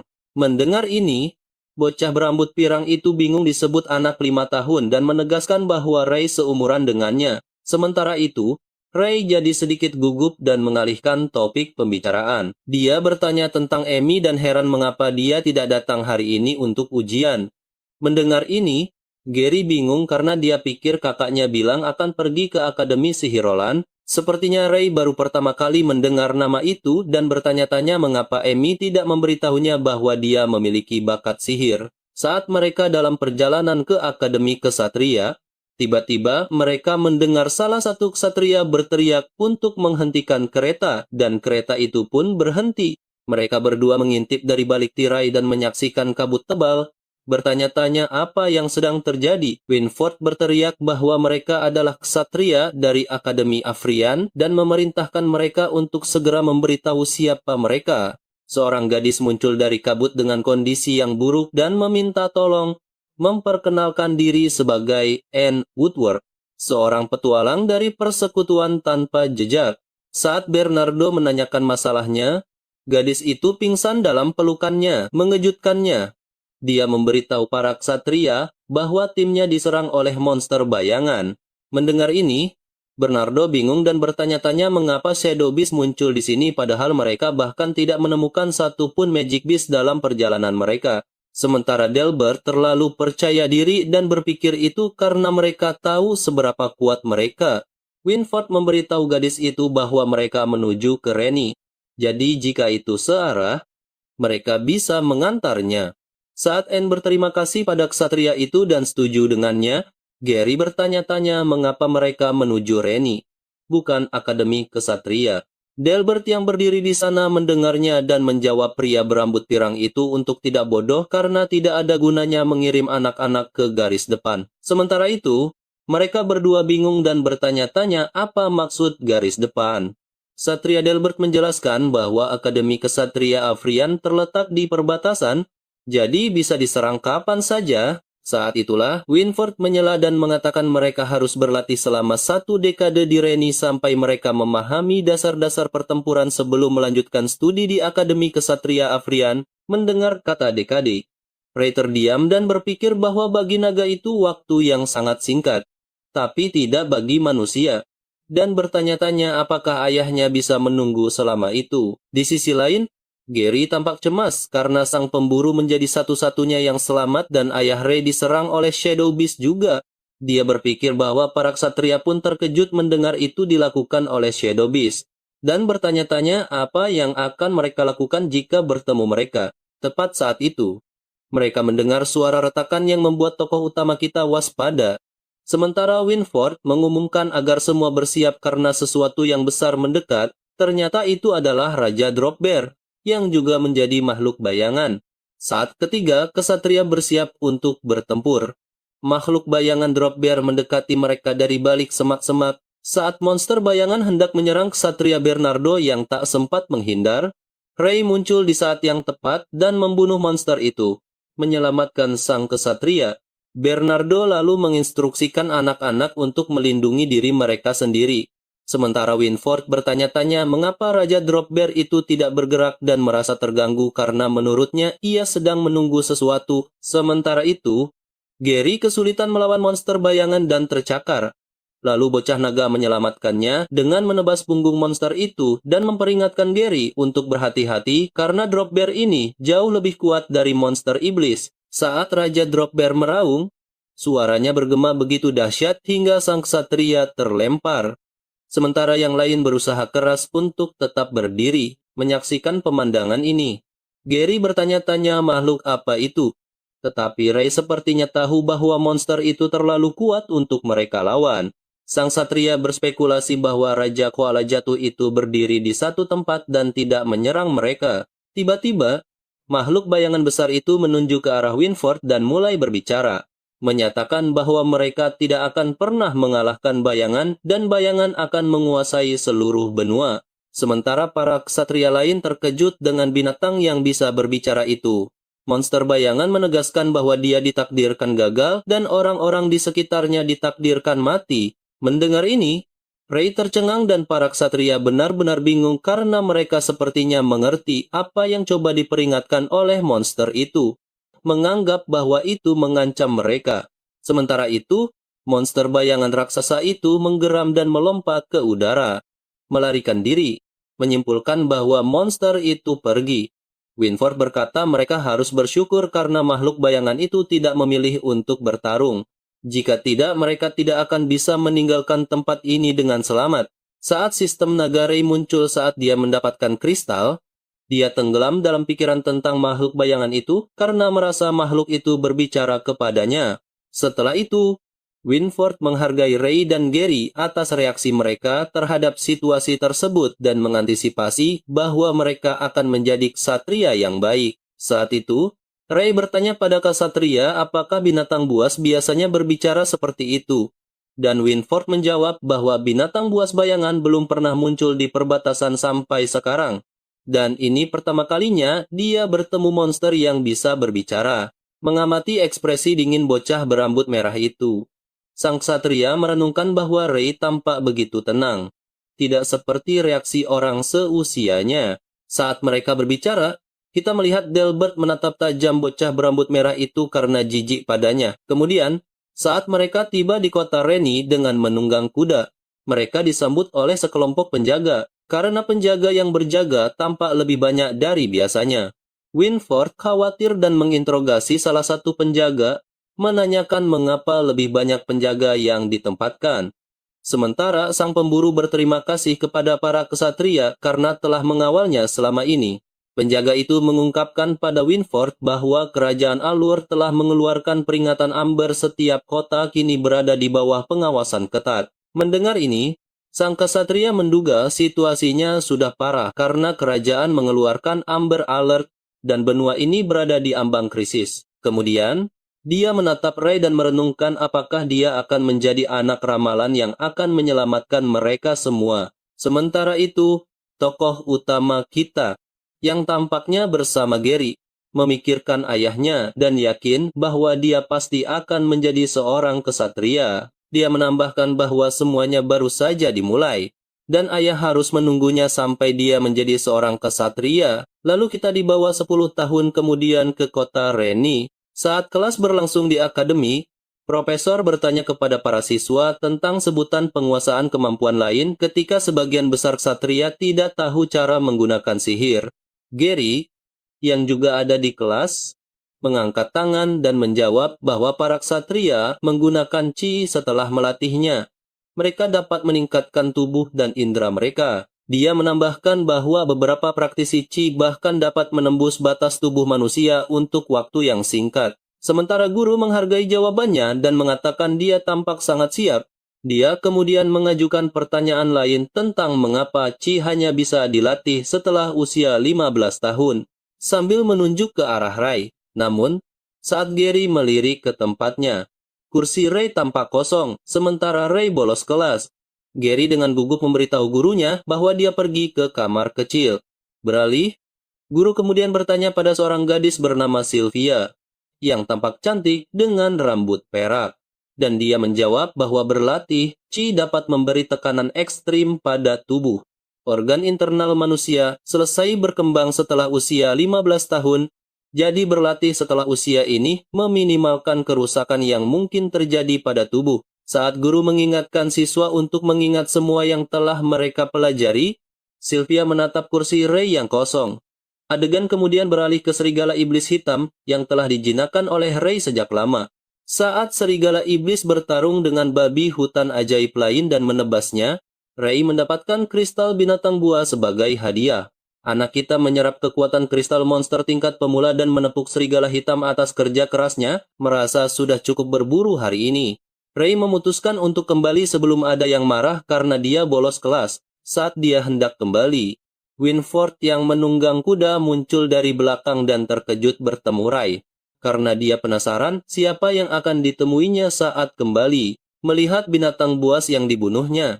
Sang ksatria mengaguminya dan bertanya-tanya bagaimana dia bisa melewati penjagaan yang ketat itu. Sambil berjalan bersama, Winford berkata bahwa Ray tumbuh lebih tinggi sejak terakhir bertemu. Dan Ray membalas pujiannya, bergumam bahwa dia tidak berubah sama sekali dalam 10 tahun terakhir dan menjadi penasaran dengan usianya. Winford mengatakan itu rahasia.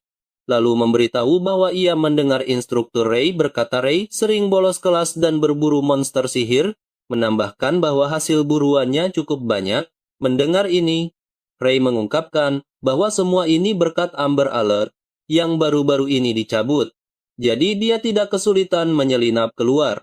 Dengan santai, Ray memberitahu ksatria itu bahwa dia lebih suka bergerak di sini daripada duduk di kelas. Melihat Ray begitu ceroboh, Winford berkata dia beruntung tidak melangkah lebih jauh karena jika penjaga di garis luar menangkapnya, mereka tidak akan menahan diri. Saat itu, sang ksatria teringat sesuatu dan memberitahu Ray bahwa dia mampir ke rumahnya. Dia memberitahu kondisi ayahnya, menegaskan bahwa kondisi Jack tidak memburuk karena ibunya merawatnya dengan baik. Winford menepuk bahunya dan menyampaikan pesan dari ibunya untuk Ray, yang memintanya agar tidak terlalu mengkhawatirkan ayahnya. Dengan wajah sedih, anak itu berterima kasih dan merenungkan bagaimana ia terus berlatih selama 1 dekade terakhir dan berusaha lebih keras. Namun, dia gagal membuka kemampuan baru, dan tidak ada yang berubah dalam beberapa tahun terakhir.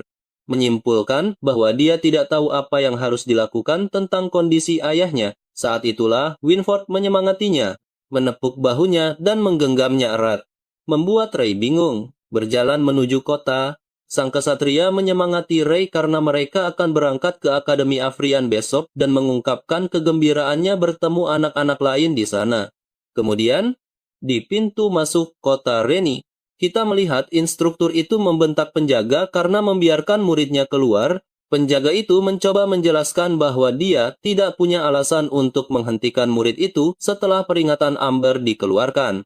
Menambahkan bahwa dia tidak akan pergi terlalu jauh. Sementara itu, Winford dan Ray berjalan ke aula, dan mereka menyaksikan Alan. Sang instruktur mencengkeram kerah penjaga dan menegaskan bahwa anak laki-laki berambut merah itu istimewa. Jadi mereka harus tahu di mana dia berada setiap saat. Saat Winford memanggil namanya, Ellen, yang sudah kesal dengan ketidakhadiran Ray, berbalik dan melihat murid istimewanya bersama sang ksatria, menguji kesabarannya.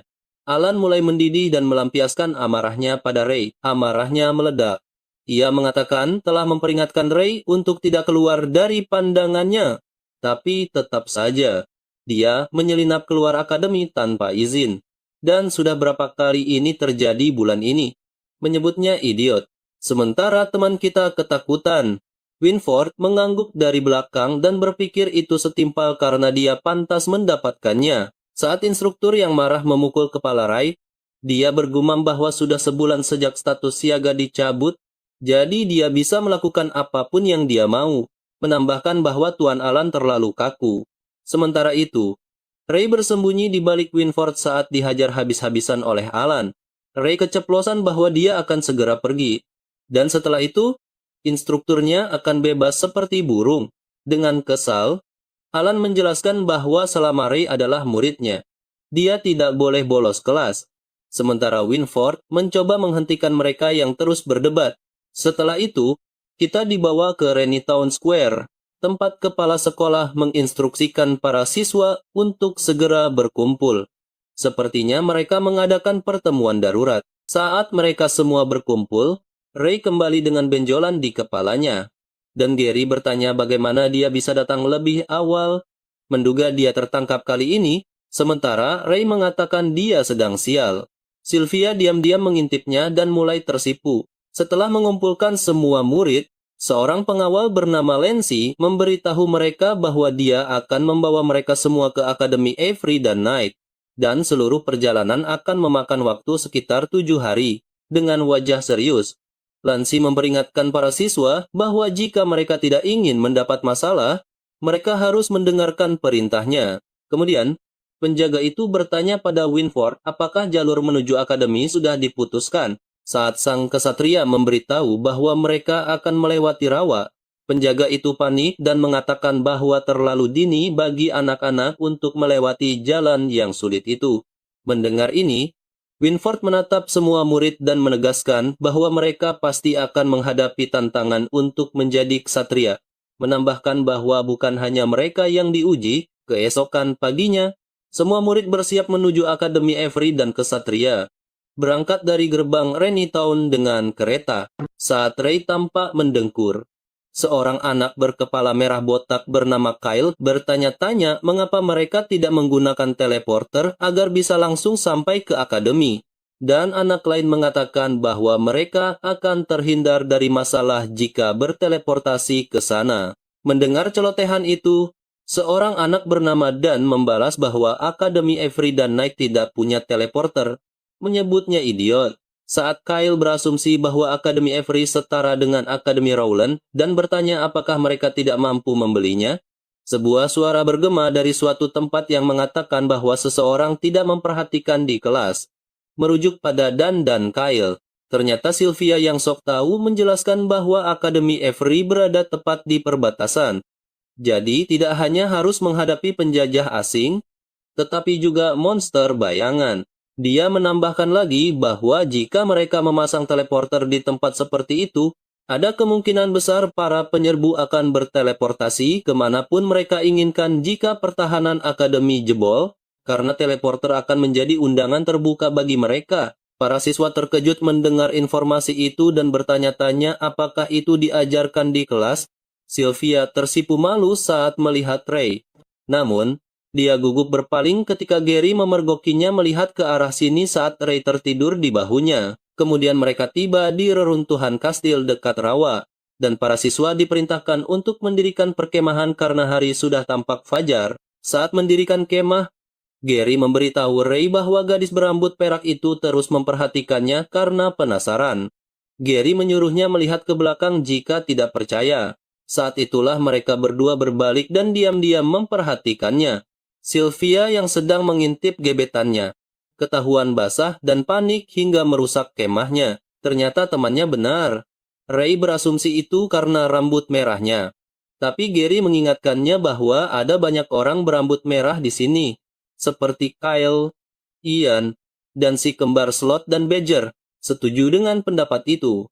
Gary memasang muka licik dan bertanya pada Ray apakah dia akan mengabaikannya karena Sylvia gadis yang sangat cantik, tapi sepertinya dia tidak tertarik padanya.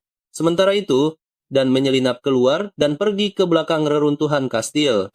Memanggil temannya, Monk. Berjalan di belakang reruntuhan kastil, mereka berdua merasa jijik dengan bau menyengat yang lebih buruk dari bangkai tikus.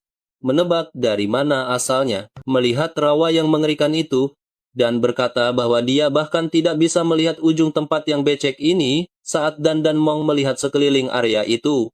Lancy menyelinap mendekati mereka dan memberitahu bahwa itu adalah rawa.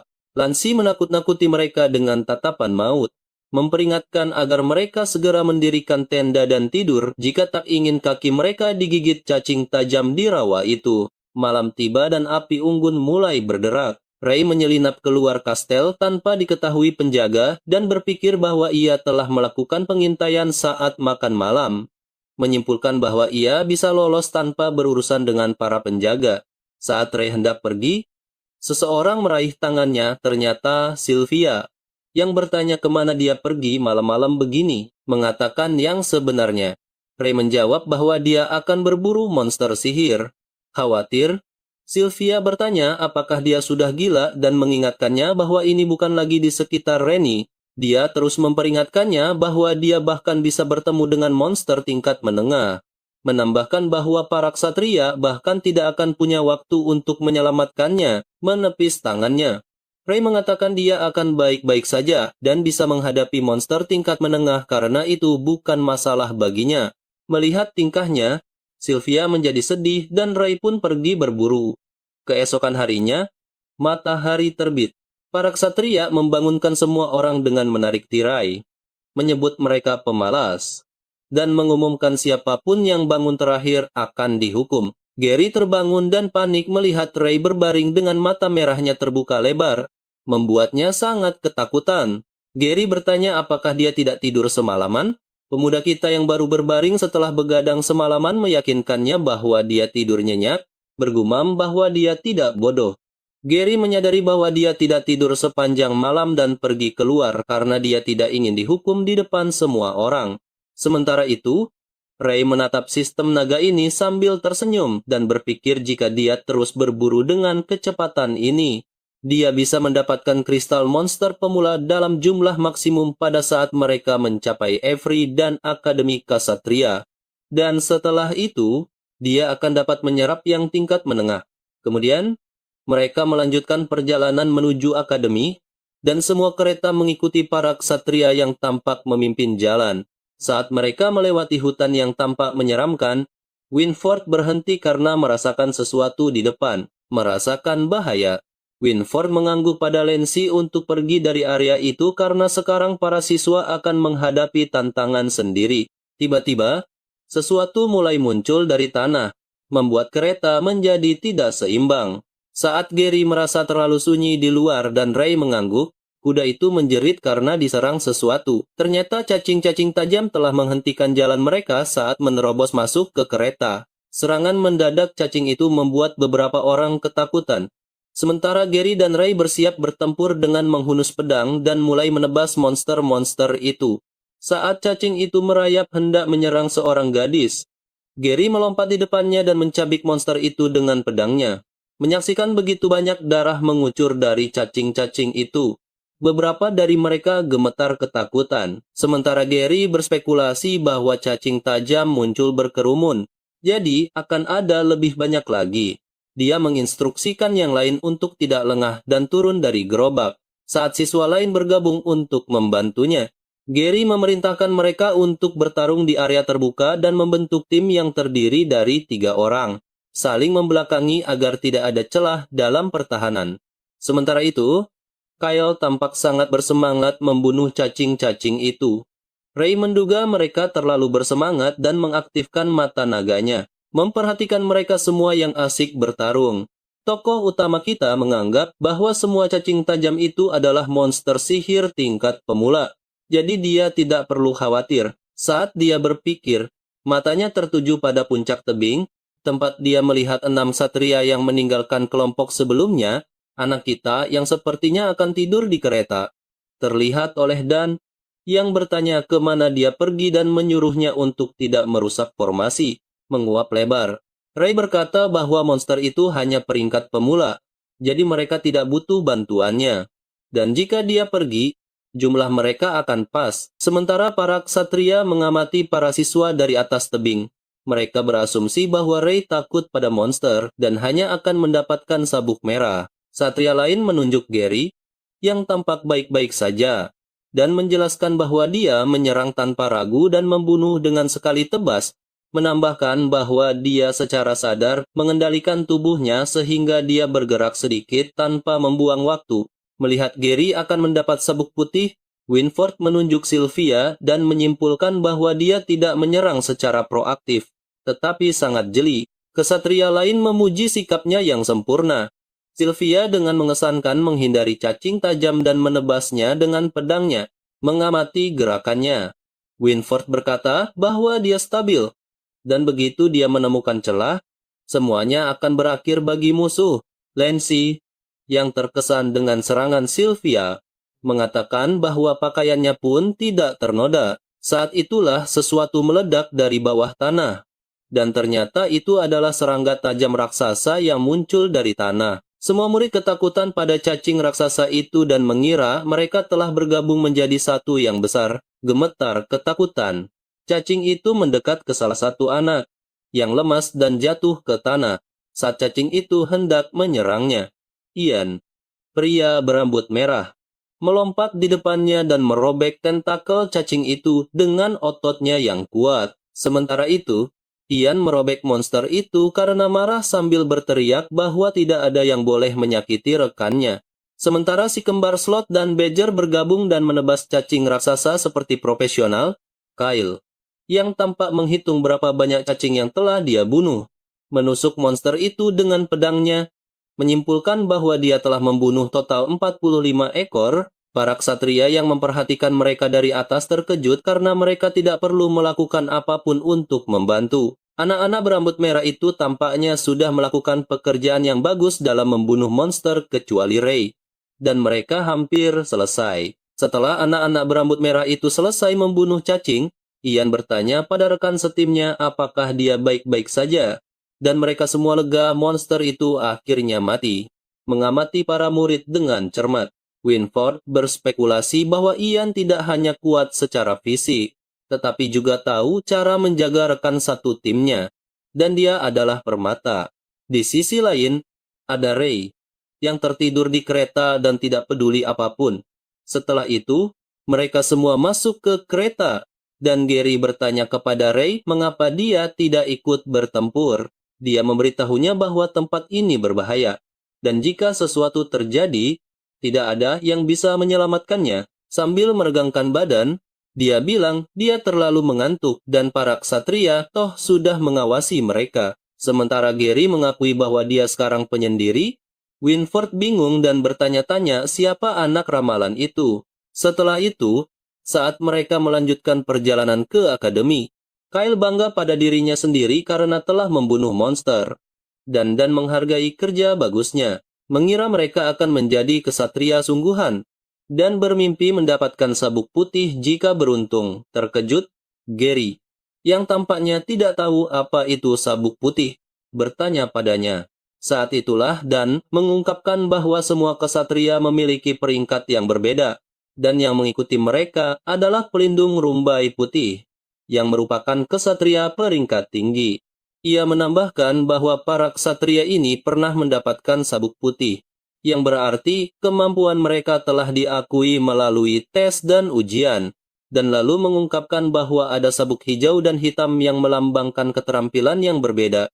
Namun, sabuk merah menggambarkan ksatria dengan peringkat terendah. Mendengar informasi ini, tokoh utama kita langsung tersentak saat Dan mengatakan sabuk merah diberikan kepada mereka yang tidak lulus tes. Dia lebih lanjut menjelaskan bahwa ksatria yang mendapat sabuk putih akan diberi instruktur pribadi beserta hadiah dan sumber daya lainnya. Sementara itu, pemilik sabuk merah kurang beruntung karena hanya mendapat pelatihan dasar, tanpa perhatian khusus. Mereka bisa melakukan apapun yang mereka mau, dan karena akademi sudah menyerah pada mereka, mereka bisa pergi kemana saja. Namun, Ray senang mendengar tentang sabuk merah dan mengira dia bisa melakukan apapun yang dia mau begitu mendapatkannya. Ini berarti dia punya banyak waktu untuk berburu monster sihir, dan dengan cepat mendapatkan kristal monster serta kemampuan tingkat tinggi. Dengan semangat tinggi, ia mengepalkan tinjunya dan yakin harus melakukan yang terbaik untuk mendapatkan sabuk merah itu. Adegan berikutnya membawa kita ke Akademi Kesatria Afrian, tempat para siswa akhirnya tiba setelah perjalanan panjang. Pemandangan akademi itu memikat para siswa keluar dari kereta. Gary berpikir itu keren. Sementara tokoh utama kita terpana melihat tempat yang luas dan indah. Akademi Ksatria Afrian tampak seperti kastil besar dengan gerbang raksasa. Para siswa dibuat kagum, karena tempat itu ternyata persis seperti yang mereka bayangkan. Mereka bergumam bahwa akademi ini adalah kota yang hanya dihuni oleh para ksatria, terpesona oleh kristal mana yang ditempatkan di seluruh akademi. Para siswa mengungkapkan bahwa sumber energi Afrian berasal dari kristal mana, dan tidak ada satu obor pun yang digunakan untuk penerangan. Gary berpikir akademi ini terlalu mewah, dan mengatakan bahwa tempat ini adalah dunia yang berbeda dari desa tempat ia dibesarkan. Sementara itu, Lancy menyuruh Gary dan Kyle untuk mengikutinya dari dekat jika tidak ingin tersesat. Menambahkan bahwa mereka akan mendapat kesempatan untuk menjelajahi tempat itu. Lancy sang kesatria menunjukkan sekeliling akademi saat mereka berjalan melewati gudang senjata sesampainya di perpustakaan. Lancy menginstruksikan mereka untuk tutup mulut dan diam saat berada di perpustakaan. Sementara beberapa gadis mengintip Sir Lancy dan berpikir betapa tampannya dia. Dan bertanya apakah para pustakawan juga seorang kesatria. Kesatria itu mengatakan bahwa semua lulusan Akademi Kesatria Afrian harus menjadi sukarelawan di kota selama 2 tahun. Setelah itu, mereka boleh tinggal atau pergi sebelum mereka menuju asrama. Lancy menunjukkan titik terakhir dari tur mereka, yang agak terlihat seperti pemakaman. Saat itulah Lancy mengungkapkan bahwa tempat ini menyimpan jenazah para ksatria yang telah berjuang atau gugur demi kerajaan Allure. Dia menambahkan bahwa dia datang ke sini untuk mengingatkan para siswa bahwa perang tidak pernah berakhir, dan mereka harus ingat bahwa sebagai ksatria, tugas pertama mereka adalah melindungi rumah mereka. Saat para murid berseru akan berjuang melindungi rumah mereka, Ray gemetar marah dan berpikir bagaimana bisa manusia menggunakan tubuh naga sebagai bahan untuk membuat baju besi dan senjata mereka. Pada saat itu, Siflia mengangkat tangannya dan bertanya kepada ksatria itu tentang patung-patung itu dan dibuat untuk menghormati siapa. Lancy menjawab bahwa patung-patung ini dibuat berdasarkan pendiri Akademi Kesatria Afrian, yang dikenal sebagai Ksatria Naga legendaris. Saat para siswa mulai mengobrol dan bertanya tentang Ksatria Naga, Lancy memberitahu mereka bahwa mereka akan tahu saat mempelajari sejarah akademi. Saat para siswa kembali ke asrama, Ray kehilangan ketenangannya dan ditegur Gary mengaktifkan mata naganya. Ray menyaksikan sebuah makam di bawah kuburan dan merasakan sesuatu yang hidup di sana. Saat mereka berjalan menuju asrama, Gary bertanya-tanya dengan siapa mereka akan tinggal dan berharap mereka tinggal dengan orang-orang yang santai. Sementara itu, Ray yang tampak linglung memikirkan makhluk hidup di makam itu, menduga bahwa itu bukanlah energi dari makhluk gaib, melainkan sesuatu yang sangat aneh. Namun, lamunannya terganggu oleh Gary yang bertanya apakah dia mendengarkan perkataannya. Ray menjawab bahwa dia sedang bicara soal teman sekamar. Dan saat itu mereka tiba di asrama. Ternyata mereka satu asrama dan penasaran siapa lagi yang akan bergabung. Yang mengejutkan, Sylvia menghampiri mereka dan sepertinya dia akan berbagi kamar asrama dengan para pria. Sementara Gary bingung. Sylvia menjadi gugup saat melihat Ray dan wajahnya memerah karena gadis itu tampak tidak nyaman dengan situasi ini. Gary membuatnya mengerti bahwa hal itu tidak mengherankan karena dia pernah mendengar bahwa akademi selalu memperlakukan semua orang dengan setara tanpa memandang jenis kelamin. Menambahkan bahwa dia harus melihat sisi baiknya karena mereka anak laki-laki yang baik. Namun, Sylvia yang tampak sangat gugup, memukul Gary hingga terjatuh dan pergi dengan marah, menegaskan bahwa dia tidak akan tinggal di kamar yang sama dengan laki-laki. Saat Gary malang terkapar setelah dipukul seorang gadis, 2 orang lainnya menyaksikan kejadian itu dan berkomentar bahwa itu benar-benar sesuatu. Ray meyakinkan mereka bahwa itu hanya nona muda yang sedang mengamuk. 2 orang itu ternyata teman sekamar mereka, Monk dan Ian. Dan Gary menyambut mereka, memperkenalkan dirinya dan Ray. Melirik rambut merah Ian, dia berasumsi Ian juga punya rambut merah.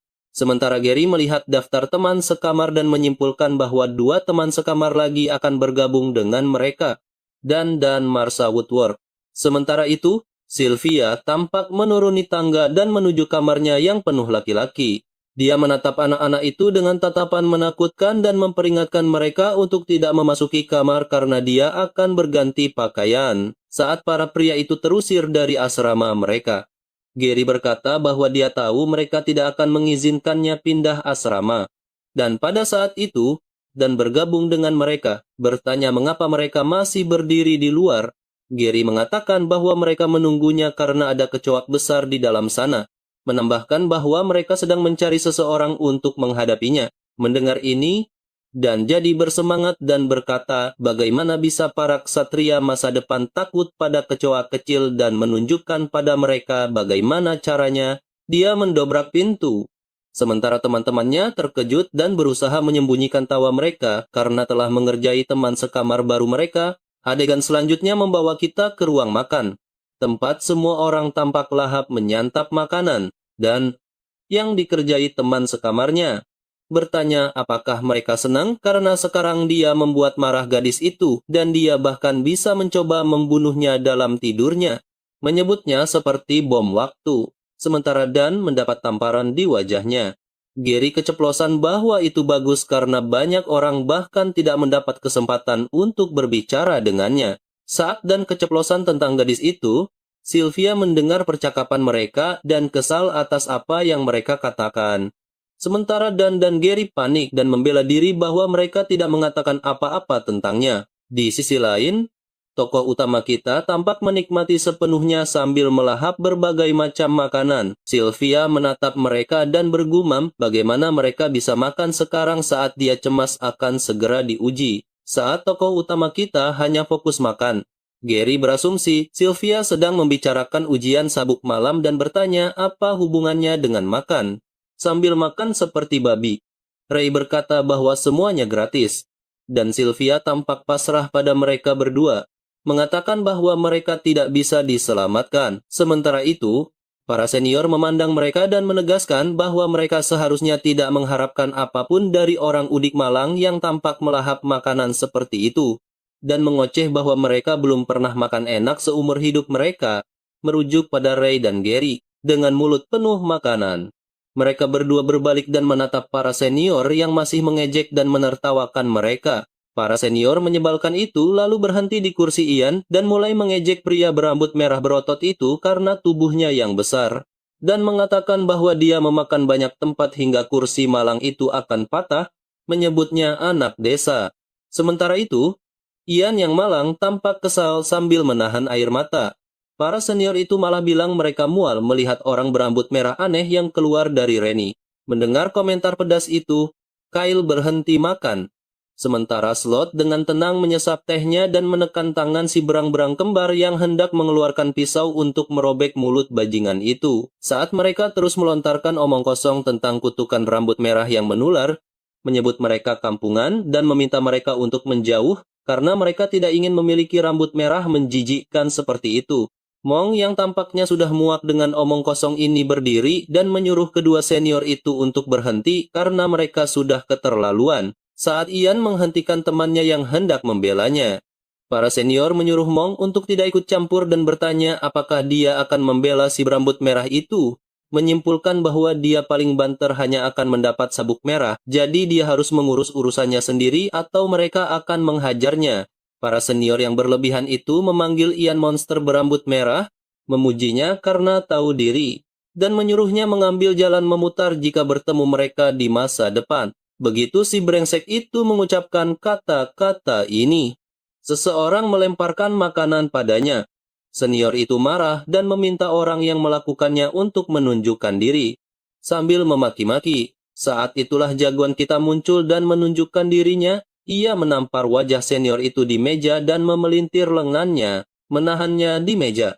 Ray bertanya siapa yang diancamnya untuk jalan-jalan, dan si brengsek itu mengaku bicara tentangnya. Monster berambut merah menjijikan itu. Keributan di meja makan menarik perhatian para kesatria malam. Anak-anak memberitahu mereka tentang pria yang mengamuk di meja itu.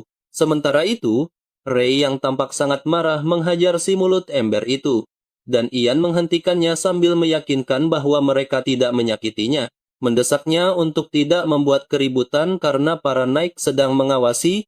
Gary mencoba menghentikannya dan Sylvia memberitahunya tentang tes yang akan segera diadakan sehingga akan memengaruhi kesan pertamanya. Anak itu tak melepaskan seniornya dan menggenggamnya erat sambil memelintir lengannya. Para siswa memanggil Sir Knight dan mengeluh tentang pria berambut merah yang bertindak kasar terhadap siswa lain. Pada saat itu, Sir Lancey memasuki kekacauan dan memerintahkan Ray untuk melepaskan anak itu. Sementara senior itu berteriak kesakitan dan memanggil Sir Knight untuk menyelamatkannya. Ray justru meremas lengannya lebih keras. Saat Lancey kembali memerintah Ray Talon untuk berhenti, tokoh utama kita mengakui pada Ian bahwa inilah yang ia pelajari saat tumbuh dewasa.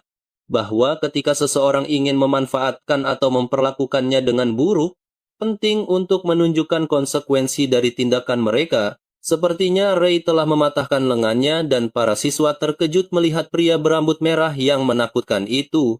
Akhirnya melepaskan anak itu, tokoh utama kita menunjuk seniornya dan memberitahu Ian bahwa orang hanya belajar ketika mereka diberi pelajaran. Di sisi lain, Lancey, pengawas mereka, melirik dengan marah dan bertanya pada Ray mengapa dia tidak mendengarkan perintahnya. Dengan seringai licik, dia meminta maaf dan menjawab bahwa dia pikir gurunya akan mengerti bagaimana rasanya mendengar masalah yang hanya ingin dia dengar. Sama seperti dirinya, tanpa bergeming. Ray menggenggam tangan Gary dan menyuruhnya untuk terus makan karena mereka tidak ingin nafsu makan mereka terganggu oleh sampah-sampah itu. Sementara itu, Kesatria Lancey sangat marah dengan langkah berani Ray.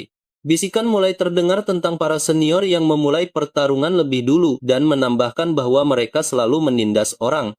Jadi, sudah waktunya mereka direndahkan dan dikalahkan oleh orang-orang berambut merah itu. Setelah itu, 3 komandan tiba di akademi dan para siswa berasumsi mereka sedang mempersiapkan ujian. Winford memerintahkan semua untuk diam saat dia menyambut kepala akademi mereka.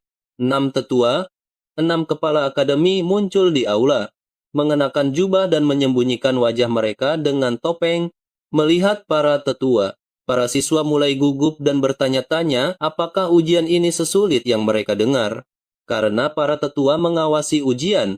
Saat Ray menyaksikan 6 tetua itu dan langkah kaki mereka bergemuruh, dia merenungkan apakah ke-6 orang ini terlalu kuat seperti manusia yang membunuh dia dan bangsanya. Saat dia tersadar, Winford melanjutkan menjelaskan bahwa ke-6 tetua ini sebagai saksi akan menguji calon satria baru mereka dan sesuai hasil tes.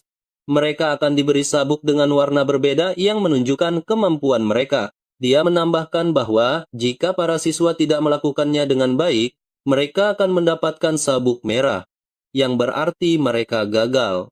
Namun, Winford menyemangati para siswa dengan senyum ramah dan mendesak mereka bahwa meskipun mendapat sabuk merah, mereka masih memiliki kesempatan untuk berdiri di tempatnya hari ini, membangkitkan semangat mereka.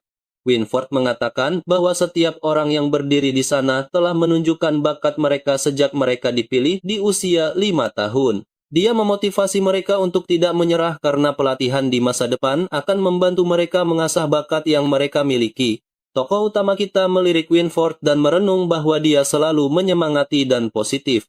Lalu sedikit cemas memikirkan bagaimana reaksinya saat melihatnya mendapatkan sabuk merah. Kemudian, Winford menyelesaikan pidatonya dan menyerahkan sisanya pada Lancey, yang meyakinkannya akan melakukan yang terbaik. Sambil melirik Ray dengan tatapan mematikan, di adegan berikutnya, Lancey mengumumkan ujian dengan 5 tahap berbeda yang akan menguji berbagai aspek kemampuan seorang kesatria, termasuk batu kekuatan, inferno yang membara, lorong tak terdeteksi, ketepatan mata, dan kehendak kebenaran. Di tahap pertama, batu kekuatan, Lancey menjelaskan kepada para siswa bahwa mereka hanya perlu mendorong batu besar itu dan setelah mencapai posisi tujuan, mereka akan menyelesaikan tahap ini. Setidaknya setiap orang punya 2 kesempatan, dan jika gagal di percobaan pertama, mereka bisa menggunakan sarung tangan ajaib di percobaan kedua. Sarung tangan itu akan meningkatkan kekuatan mereka dan membantu melewati tahap ini.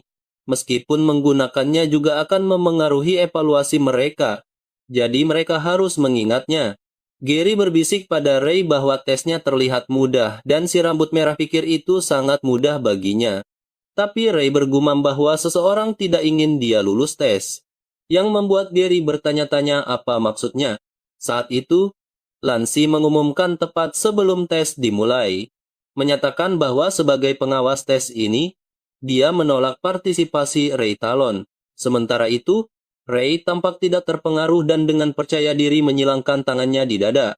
Sementara Gary dan Sylvia protes karena tidak adil dan berspekulasi mengapa Ray tidak diizinkan mengikuti tes. Saat itu, Lancy memberitahu semua orang bahwa ini hanya untuk memperingatkan para calon kesatria bahwa mereka harus mengikuti perintah apapun yang diberikan oleh atasan mereka. Dia menambahkan bahwa jika ada yang keberatan dengan keputusannya, mereka dapat melaporkannya kepada atasannya. Dan jika mereka menyuruhnya untuk menariknya, maka dia akan setuju tanpa keberatan.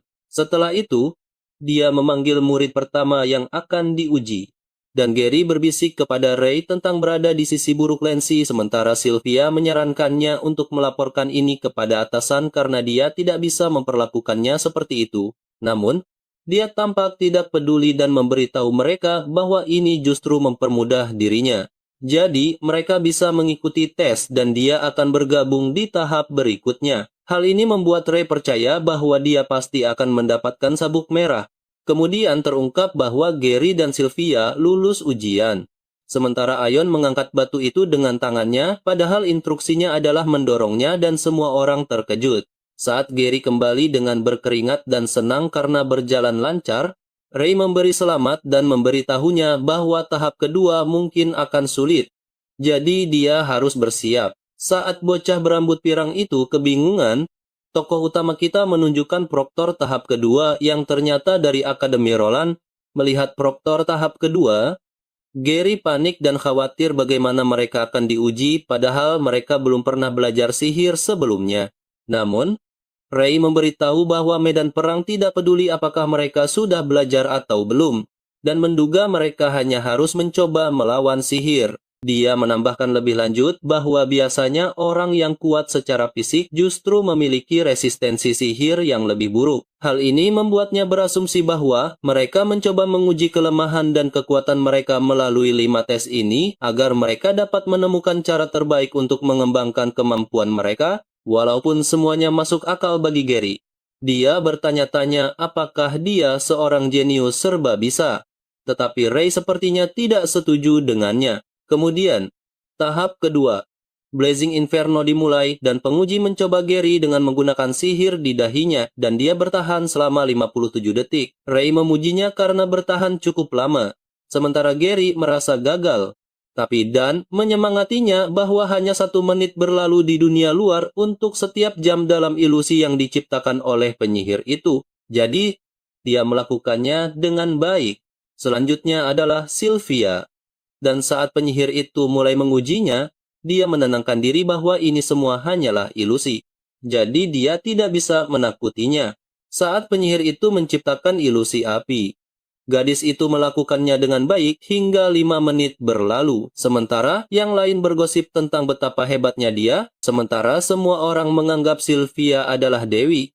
Penguji memberitahunya bahwa dia telah membuktikan dirinya. Setelah itu, giliran Ray maju saat penyihir itu memanggil namanya dan Sylvia mendoakan keberuntungannya.